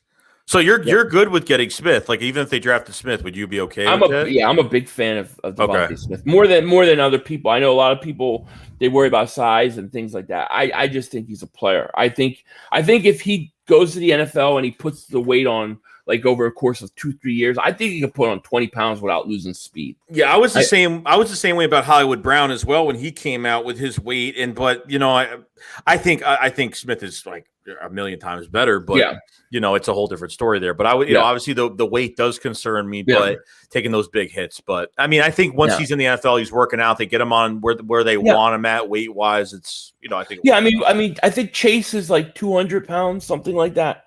Right. And I think, I don't think he's as tall as Devontae Smith. Mm-hmm. So, or he might be the same height. But I think Smith can get to 195, 205, somewhere in that range and not lose speed. You know what I mean? So I'm okay with any of those 3. I like him. I like Devontae Smith more than a lot of people. I really think I have it basically him and Chase 1 and 1A. Adoree Jackson, thank you for the super chat. You're the best. She says, you 2 have great chemistry together. Thank you. This has been one of your best streams, Philly. Oh, I appreciate that. Thank you. Keep up the great work, gentlemen. Thank you, Adoree Jackson. I love you. She's been a long, long time listener. She's the best. She really is. She's awesome. Thank you for super chat. Eagle Body Bag, man. Thank you for super chat. He says, Jalen being the future quarterback for the long haul, 500. And Joey, honestly, are you that confident that he can take us to Super Bowl with Patrick and Brady still in the league? That means he's not our future quarterback. I see what you're saying. So you're saying that you don't think he's the guy the long haul. You don't see him being able to go up against a Mahomes or a Brady. I honestly feel like that the verdict's still out. That you have to give him a chance. And what I'm saying when I say a chance, I don't think the Eagles are going to the Super Bowl this year. So this is a perfect year to give him a year and see what he has. A full year, I think we'll have a better idea. I can't write the guy off yet. There's things I liked. There are things he has to get better at. However, the situation we're in now, I think we might as well give him the year. Yeah, like I think you have to find those those blocks, like those foundational players that could be here for multiple years. I think this is the year that we have to find those pieces, and then hopefully by 22 we build off of that. Our cap will be a lot better next year, and they'll have a little bit of money to splurge and get some people in here to hopefully contend, and hopefully a couple years down the road. So I think it's really all about just getting those building blocks, building around those players. We need to see what we have. To say Jalen Hurts, if we don't think he could be in the Super Bowl and winning us another championship, it's just way too early to say anything because we need an evaluation period, like Philly 500 said. Yeah. Need that year evaluation period, which 4 games is just not enough for a sample size. And I think there's a lot more to come from this quarterback and the rest of these receivers and the rest of this team. So yeah, I agree. So Alan says, draft Kyle Pitts or fire Howie. Philly 500, make your choice. If I had to choose between the 2, I would draft Kyle Pitts. I'm not going to let him off the board. If you're telling me I have to make a choice between one or the other, I would go Kyle Pitts. But I mean, why not do both? You know, and you don't know if even if Harry Roseman's gone, you don't know if the next guy is going to do any better. Right. So you want to get the player in here. Yeah, so he's here. When it comes to stuff like that, I'm always going to take the player who's got to actually go on the field and play. I think Kyle Pitts could be that good of a guy. You know, I definitely do. Seth Shifley, thank you for super chat, man. Anyone scared of Roseman pulling a Mike Ditka and trading an entire draft for one player? If Pitts or Chase isn't there 6, I'm trading down. Seth, thank you for the super chat, buddy. I appreciate it. I have one question about trading down. How far? How far are you willing to trade? Because people tell me, well, we'll trade back. And I go, well, how far? And they go, oh, like to 8, like 7, 8, 9, somewhere. So that I can understand. But if you're talking about 12, 13, you know, some sort of spot where you're going to get a lot of compensation for a team to go up and get that, I don't want to do it because I don't trust Howie to pick the 14th guy on the board. No, you know? even your first and second round pick should be on the field. You know, your third, fourth, your fifths are role players or guys that you're developing. So that's what you're kind of looking at right there. But if I was to even trade back, like if there was like you said, I would probably go between 8 to 10 is like, that's the furthest I'd trade back. Yeah. Other than that, I'm not trading out of the top 10. Yeah. It's not he said 9 to 12. I wouldn't go to 11 or 12. Mm-hmm. I personally would not go out of the top 10. See, my thing is that the Eagles, they need young franchise building players. I think that no matter what order we look at this draft going, I think there's somebody there at 6 that is that guy. I think they need that more than they need multiple picks. They need the top tier talent. They need those guys to build upon for the future, you know, in my opinion, you know. G Code says Pitts is not Megatron. He doesn't have to be. No. What Pitts is Pitts. From what I've heard of Pitts and what people say, there's nobody like him. So you know, in 5, 6, 7 years, maybe we're saying he ain't no Kyle Pitts. You know what I mean? That's how I look at Kyle Pitts. You know, Jeremiah Butler says Rihanna Arcega Whiteside. I saw that. Oh my God, that's his new name. Rihanna Arcega Whiteside should be moved to tight end for his next team. You know, I think he might be a better tight end than receiver. I agree. I like the name too. That I'm gonna have to call. I'm gonna have to steal that from you.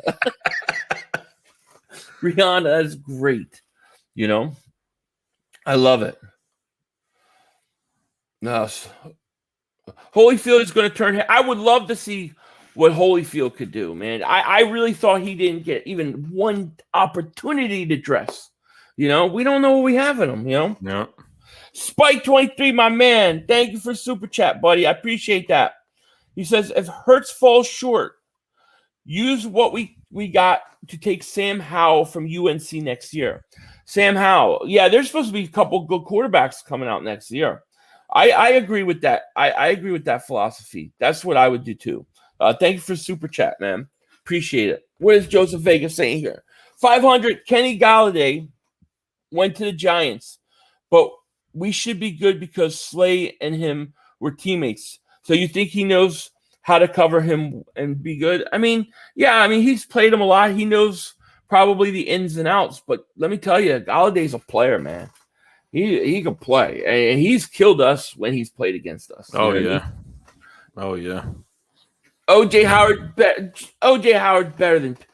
I think you're. I don't know, G Code. I get the baby Wednesdays. I get them. I think this one you're out there for. I'm gonna take a picture of this because when Pitts is like over 1,000 yards, breaking records, tearing up, I'm gonna put this up. I'm gonna put it on a shirt. Picture of it. Oh yeah. I don't think he's OJ Howard, my man. No, but like I understand the people who don't want Pitts look at him as just purely a tight end. I see him differently than that. You know, that's my whole thing. That's why I say that. You know. Yeah, like there's so many people that come on the comment section and they're like but he's a tight end, and I'm just like, but you really don't know what this guy could do on the field. Yeah. I mean, it's crazy. Yeah.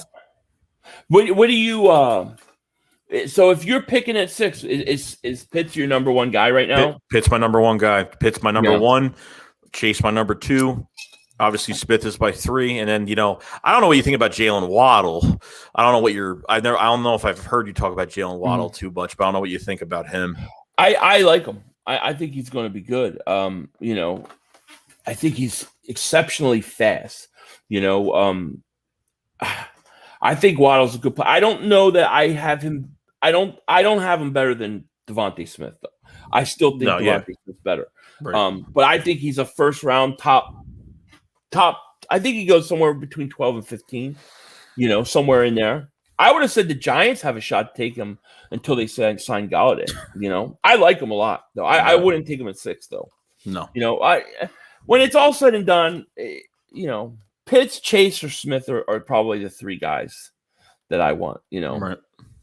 So a lot of people in here are saying that Slay is recruiting actively Adoree Jackson. Look, I think if you added Adoree Jackson to this secondary with the addition of Harris, and now you have Slay, what do you put? You put a Maddox back in the slot, I guess. I think that all of a sudden the secondary looks pretty good, and then maybe you get a guy like Javon Wallace. Maybe he develops. One can only hope. Yeah, Slay did the eye emojis on Adoree Jackson's post from April 29, 2012, saying, man, oh man, I love Philly. And that was from 2012. So that's 2012. Yeah. Damn. I needed that to be like from now 12 p.m., Luke Bradshaw, man, he says, my dream is to sign Adoree Jackson, draft Jamar Chase, Asante Samuel Jr., and Dylan Moses. And to get, that sounds pretty good to me. No question about it. Here's a question I want to ask you. What are your thoughts on the running back situation? Like, if let's say Najee Harris somehow fell in the second round, would you consider drafting a running back? I'm not a fan of it, but he's got so much talent. He's like a bruiser back, but with just so much elusiveness, could run into people, could carry people on his back for an extra 10 yards. I like what we have. I know, obviously, with Miles Sanders, it's health concerns as well to be that featured back. Yeah. I think he could have done a lot more, but I don't think it's his fault, obviously, because of this coaching staff and the way, they didn't run the ball half the games that they've had. You still got Jordan Howard here. You still you got Jordan Howard, you Elijah Holyfield. That was only activated for 1 game, and I thought he was going to get a snap, but never happened. And then Boston Scott is on a tender right now, I think. So it's I don't know what Sirianni wants with this offense. I don't know if they're going to use a bruiser. I don't know if they're just going to do a 1-2 punch and that's it, or keep 3. So I'm not really sure what's going to happen. But obviously I think someone else is going to be there. But I'd probably stay away from Najee Harris, and we really have to go after other positions. Right. I think that'd be the right decision to go. Right. No, I differ a little bit in that I would take him. Like, I think he's that good that I would take him. I don't know what that would do long-term with him and Miles, but at least for a few years, that would be a hell of a compliment. I do think they need to upgrade that number 2 running back. I think they need a bigger running back to complement Miles. Kara says, Rodney McLeod told Adoree he knows what to do, and Darius retweeted it. I hope so. I hope so.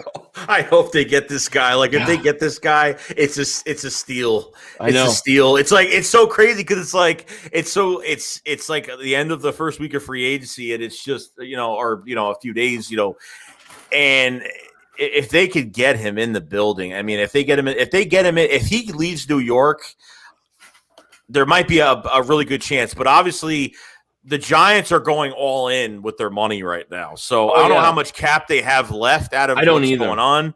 So the Eagles, if the Eagles were willing to give some multi-year deal to a receiver, they need to put that money into him. I really wonder if Adoree Jackson's going to demand a 1-year deal. Like if I'm him and I'm that young and I have the talent he has, I just want to go prove myself somewhere and then get the big money. If he walks out of the Giants building, I'm headed to Philly. I'm going to go find his ass. I'm going to sign his ass. I'm going to double moonwalk Howie's ass. I'm going to be all up in the asses because I want him. To me, he's the perfect, like even more than Fuller. Like, like people are talking about, I want Adoree Jackson because I think there's something there long term. Like if Jonathan Gannon is the developer of young defensive backs, as they say, then Adoree Jackson's perfect. Perfect. Is he going for the money or is he going for a better fit? Or is he going for a championship? That's what I'm looking for right now. If he's going for a championship, then he might as well stay away from the Giants because they ain't winning nothing with Daniel Jones. Stinks. Wait, Bad Dog and Entertainer, they'll be pissed off by week 6. Yeah, but I mean, they have really improved, right? The Giants. I mean, in all seriousness, I'm joking around, but they have improved. Andrew says Jackson to Eagles, no chance. I think Andrew, if the Giants let him out of that building, I think he's coming to Philly. I think we're going to sign him. You know what I mean? Yeah, because I think it's a really good chance because he's only visiting 2 teams as of right now. So right. I mean, I think these are boiled down to for the Giants and the Eagles. And I think if he leaves New York and if he's in Philly, I think there's a really, really good chance. I think it's more of a high probability that he's going to sign here. Well, the question is the Giants? What's their other corner spot look like? They got Bradbury. Well, they got Bradbury. He's their number 1 corner. He's a stud.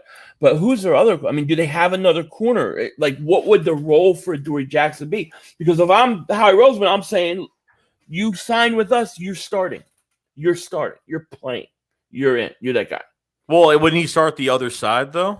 Yeah. Logan Ryan. Well, no, I'm saying for the Giants because Logan Ryan is better in the slot. Yeah. See, he's more of a slot guy. That's why. So he's going to start. That's what I'm asking. Yeah. See, if we could offer him, we got to find a way to get him out. Like we need to hack the Giants, like hack and shut their electricity out. Have like the doors bolted. You know what I mean? Whatever we can do, because I want Adoree Jackson. Like if you got Adoree Jackson and I just think that secondary is going to be so much better than it was. And if you have a decent pass rush this year, all of a sudden, and then you take my man Koromoa and Trey back up the first, take him. See, Cameron knows James Berry, Darnay Holmes. Okay, Darnay Holmes, but Jock is a first-round pick. I love Jock. I love him. They must love Hassan Ridgeway a lot. I mean, he was a good flash in the pan, but obviously been injured a couple times already. But you know what I mean?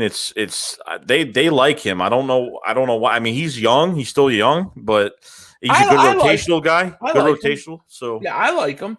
So we got 545 people in here. Please please subscribe if you haven't. We do this all the time. And also click the link in the description and make sure you sub up my man Joeyshakes, a great content creator. You will not be disappointed.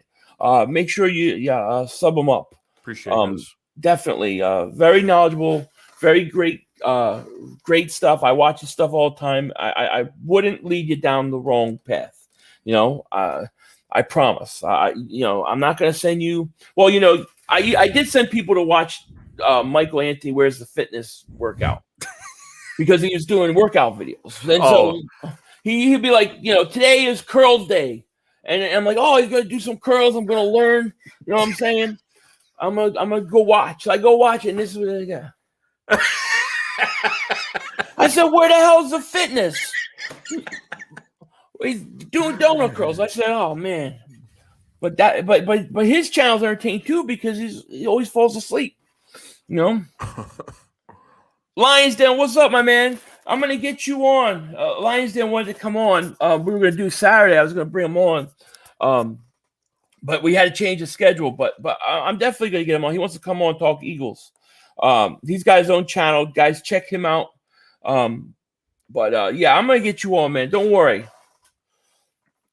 What's going on with Jake Elliott? Well, he took a pay cut, right, for like $1.4 million, but they're not even bringing in any competition They brought 2 kickers last year and nothing happened. They brought in 2 guys last year. Jake Elliott better get his ass together. I mean, dude can't be missing extra points. Like, I get scared when he kicks an extra point. You know? Yeah, I watched the Saints game, the first game that Jalen Hurts started. He missed a 22-yard field goal. I mean, it's crazy. Yeah. So Joseph Vega says 500. The Giants had $3.4 million before they signed Galladay. They restructured Bradbury and someone else to get $18.4 million more. So as far right now, they have 3-1 period. Wait. They just freed up 18.4. So what are they paying Galladay year 1? So you got to see how I don't know, because a lot of times the year 1 on these contracts don't affect you. There's a lot of bonus, signing bonus, things like that. You know what I mean? Yeah, and Esri the Booth, she knows what's up. She knows what's up. She's got to missed the Zoom meeting again. You gotta come. And she said, Joeyshakes 72, been here for years. I thought you was gonna do the been here for years, right on the field. If you that's Philly 500 rap. If you haven't subbed them, you're missing out. Yeah, sub up Joeyshakes. Link is in the description. No question about it. Yeah, our kicker stinks. That's all I can say. Yeah, he's horrible. No, I don't think we have a punter. We let Johnson. Why did we let him go? I don't understand that move at all. Did you understand that at all? No. I mean, we're talking about a punter here. There's some things the Eagles like the biggest, for me, the biggest question mark I don't get that they've done so far is the whole Derek Barnett sign. I just don't understand why you would guarantee his money. Can they even negotiate with him now, or they have to wait? With who? With Derek Barnett. There's a time where you can't negotiate in that last year when they pick it up and it's guaranteed. There's comes a point where you cannot work an extension out until after the season. It might be the June. It might be the June date. I'm not sure, but I mean, I'm still trying to figure this out. Why he's even getting paid that much? $10 million. He better have 10 sacks. I need 10 sacks. $1 million a sack. I mean, he's been hurt, right? A lot, yeah. Yeah, he's been hurt a lot. After his rookie year, I really thought he was going to be a player. He's been hurt. But I really thought, going into last year, I thought last year was going to be his breakout year. It's going to be, here it comes. And just what? Josh Sweat was better. He was better. He's looking. Sweat is looking. I feel like if they keep Sweat on the field longer, he plays better. Yeah. More. I think he'd be better without being a rotational guy, because I think he gets better every single year. I mean, yeah, he does. He really does.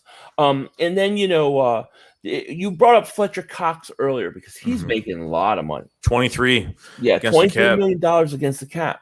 And I really thought when they brought Hargrave in, I thought they were setting it up to possibly let Cox go, and that was kind of his replacement if they had to.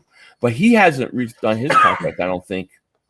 No, I know they restructured at the end of the year, and it was only for $5 million. It wasn't much, so it's I don't know. And Hargrave's a whole nother story now, because now it's he got hurt before the season. Then he showed up. He didn't do anything. Then late in the season, he was starting to get in the backfield. He was getting some sacks. He was run stuffing. He was doing some good things that we brought him in here for.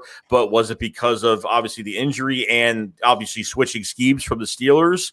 And he left he left some on his Instagram, I think it was maybe a month ago, and he said, I'm coming back, and you're going to see what you're missing out of me, this year. But $39 million for 4 years, it's crazy. And I don't think we expected, Malik Jackson signed for 3 years, $30 million, and then all of a sudden they sign another. It's like they wanted to we lose Malik Jackson after the first game in 19 for the rest of the season. Then you sign Javon Hargrave to this big contract. I'm like, I was really surprised over that. I didn't think they were going to sign another DT to top six in money. Yeah. And I like Hargrave. I just thought, man, they must be getting ready for either Fletcher Cox to renegotiate or go, because because you knew the cap was coming. You know what I mean? Right.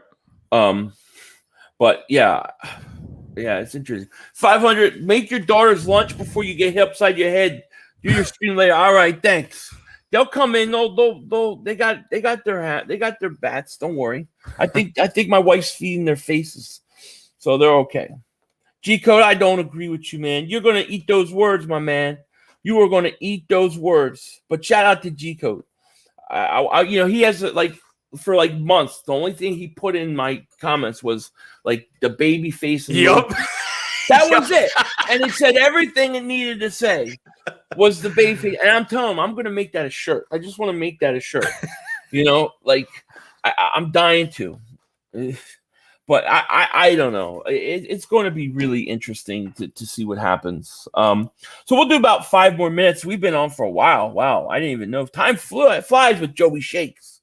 How about that? It's a big. It's a lot of news, man. It's there's a lot to talk about, especially since I think the last time we streamed we really didn't know what was going on, and just the start of the season, and obviously the start of the off season, and we kind of were just a lot of question marks. But now we're getting close to the draft now. I mean, it's gonna fly by. It's gonna fly by. Yeah, we didn't talk about.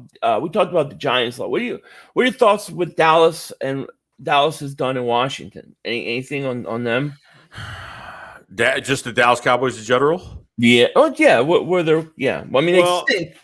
We all agree, but I didn't know what was going to happen. Obviously, I didn't know what was going to happen with the quarterback situation there. Either Dak was going to sign his tag, they weren't going to give him an extension, whatever was going on. I think obviously getting Dak back was huge for them. I think he's got weapons. I think he's a good quarterback. I'm not going to lie. He's a good quarterback, and he's fierce, and he's ready to come back and have a big year, especially with having CD Lamb, Michael Gallup.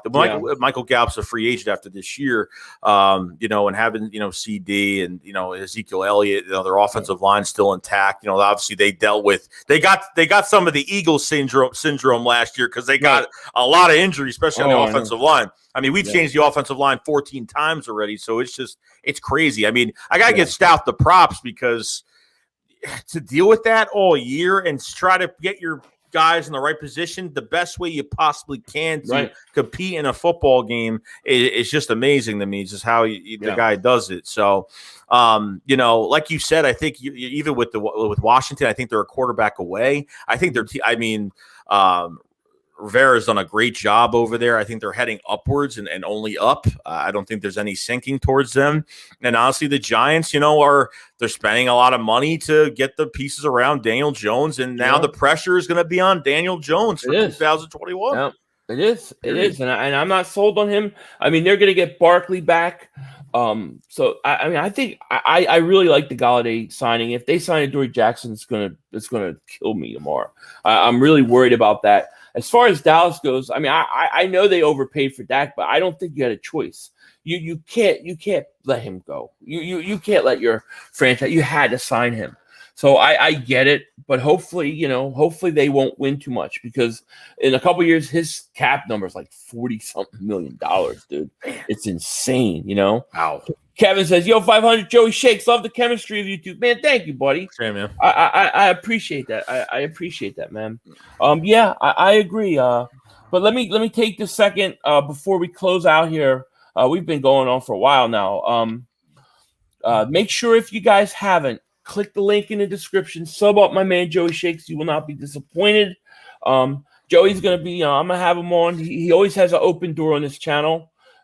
Come on anytime, and we'll be doing stuff in the future. But thank you everybody, for joining us. Thank you for all the subscriptions, the likes, the super chats, mods. You kicked ass.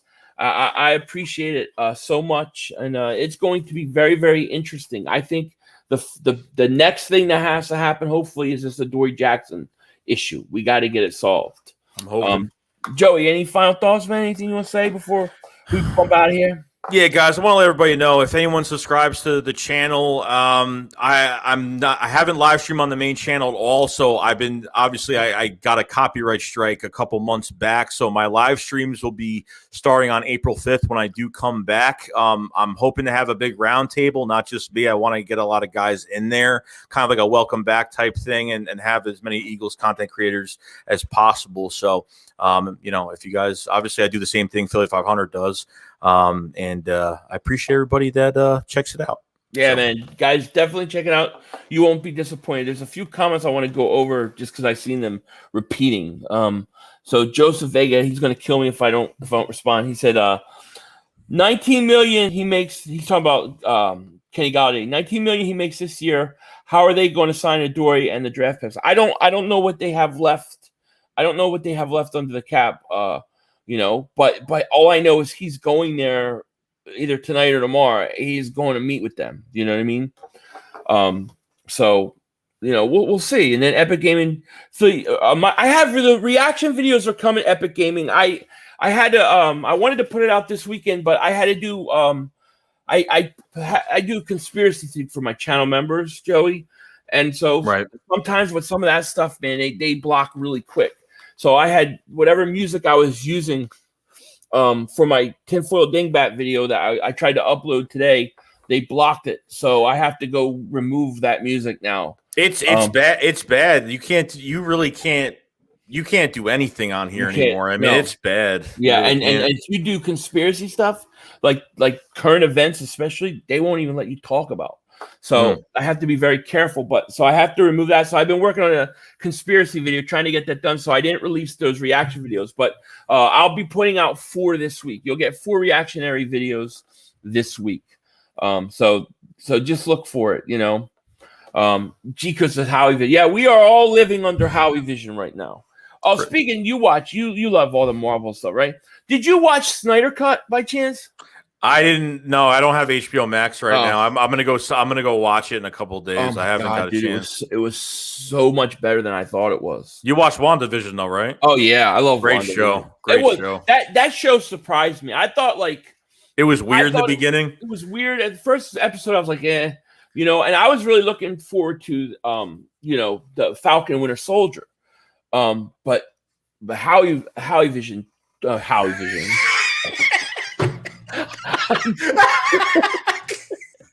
call it Howie Vision now. I say it so I gotta make a Howie Vision custom trailer or something. I know with the music. And I want to make a shirt that just says Howie Vision.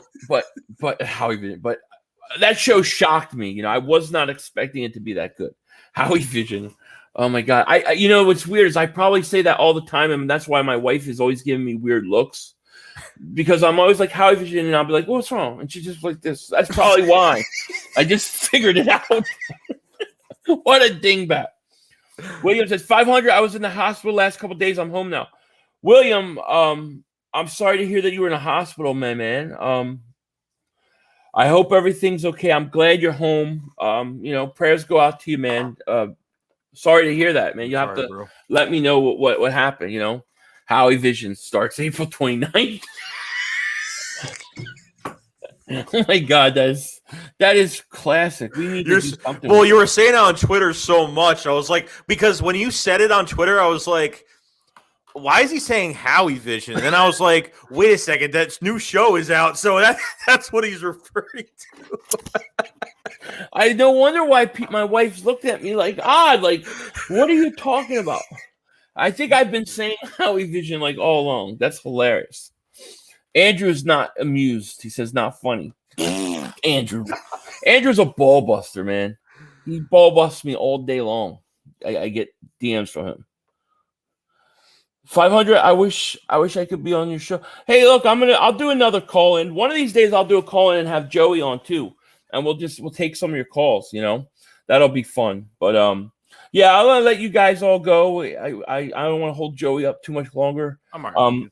I don't know if I'll have a video out today. You have anything coming out later, Joe? I had 2 videos. I did 2 videos this morning. Those are already on the channel. I don't know what else.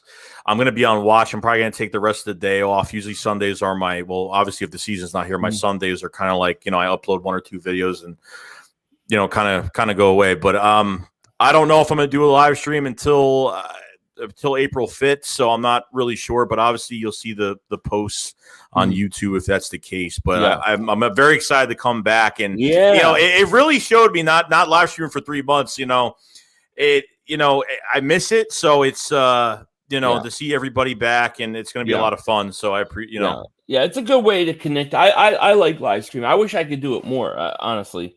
But I like it. William said it was a right leg infection. Well, buddy, I hope you're okay, man. Reach out to me. You can tell me more. Anything I can do to help, just let me know. S. Marie says, sub up Joeyshakes. Definitely. Appreciate it. Thank you, everybody, for joining. Click the link in the description. Sub them up. Sub us both up. We got a lot of stuff going on. It's going to be a fun few months. And then hopefully we'll make some right picks. But thank you, everybody, for joining. I'm going to let you guys go. With that said, take care. Talk to you later. And, of course, don't be a dingbat.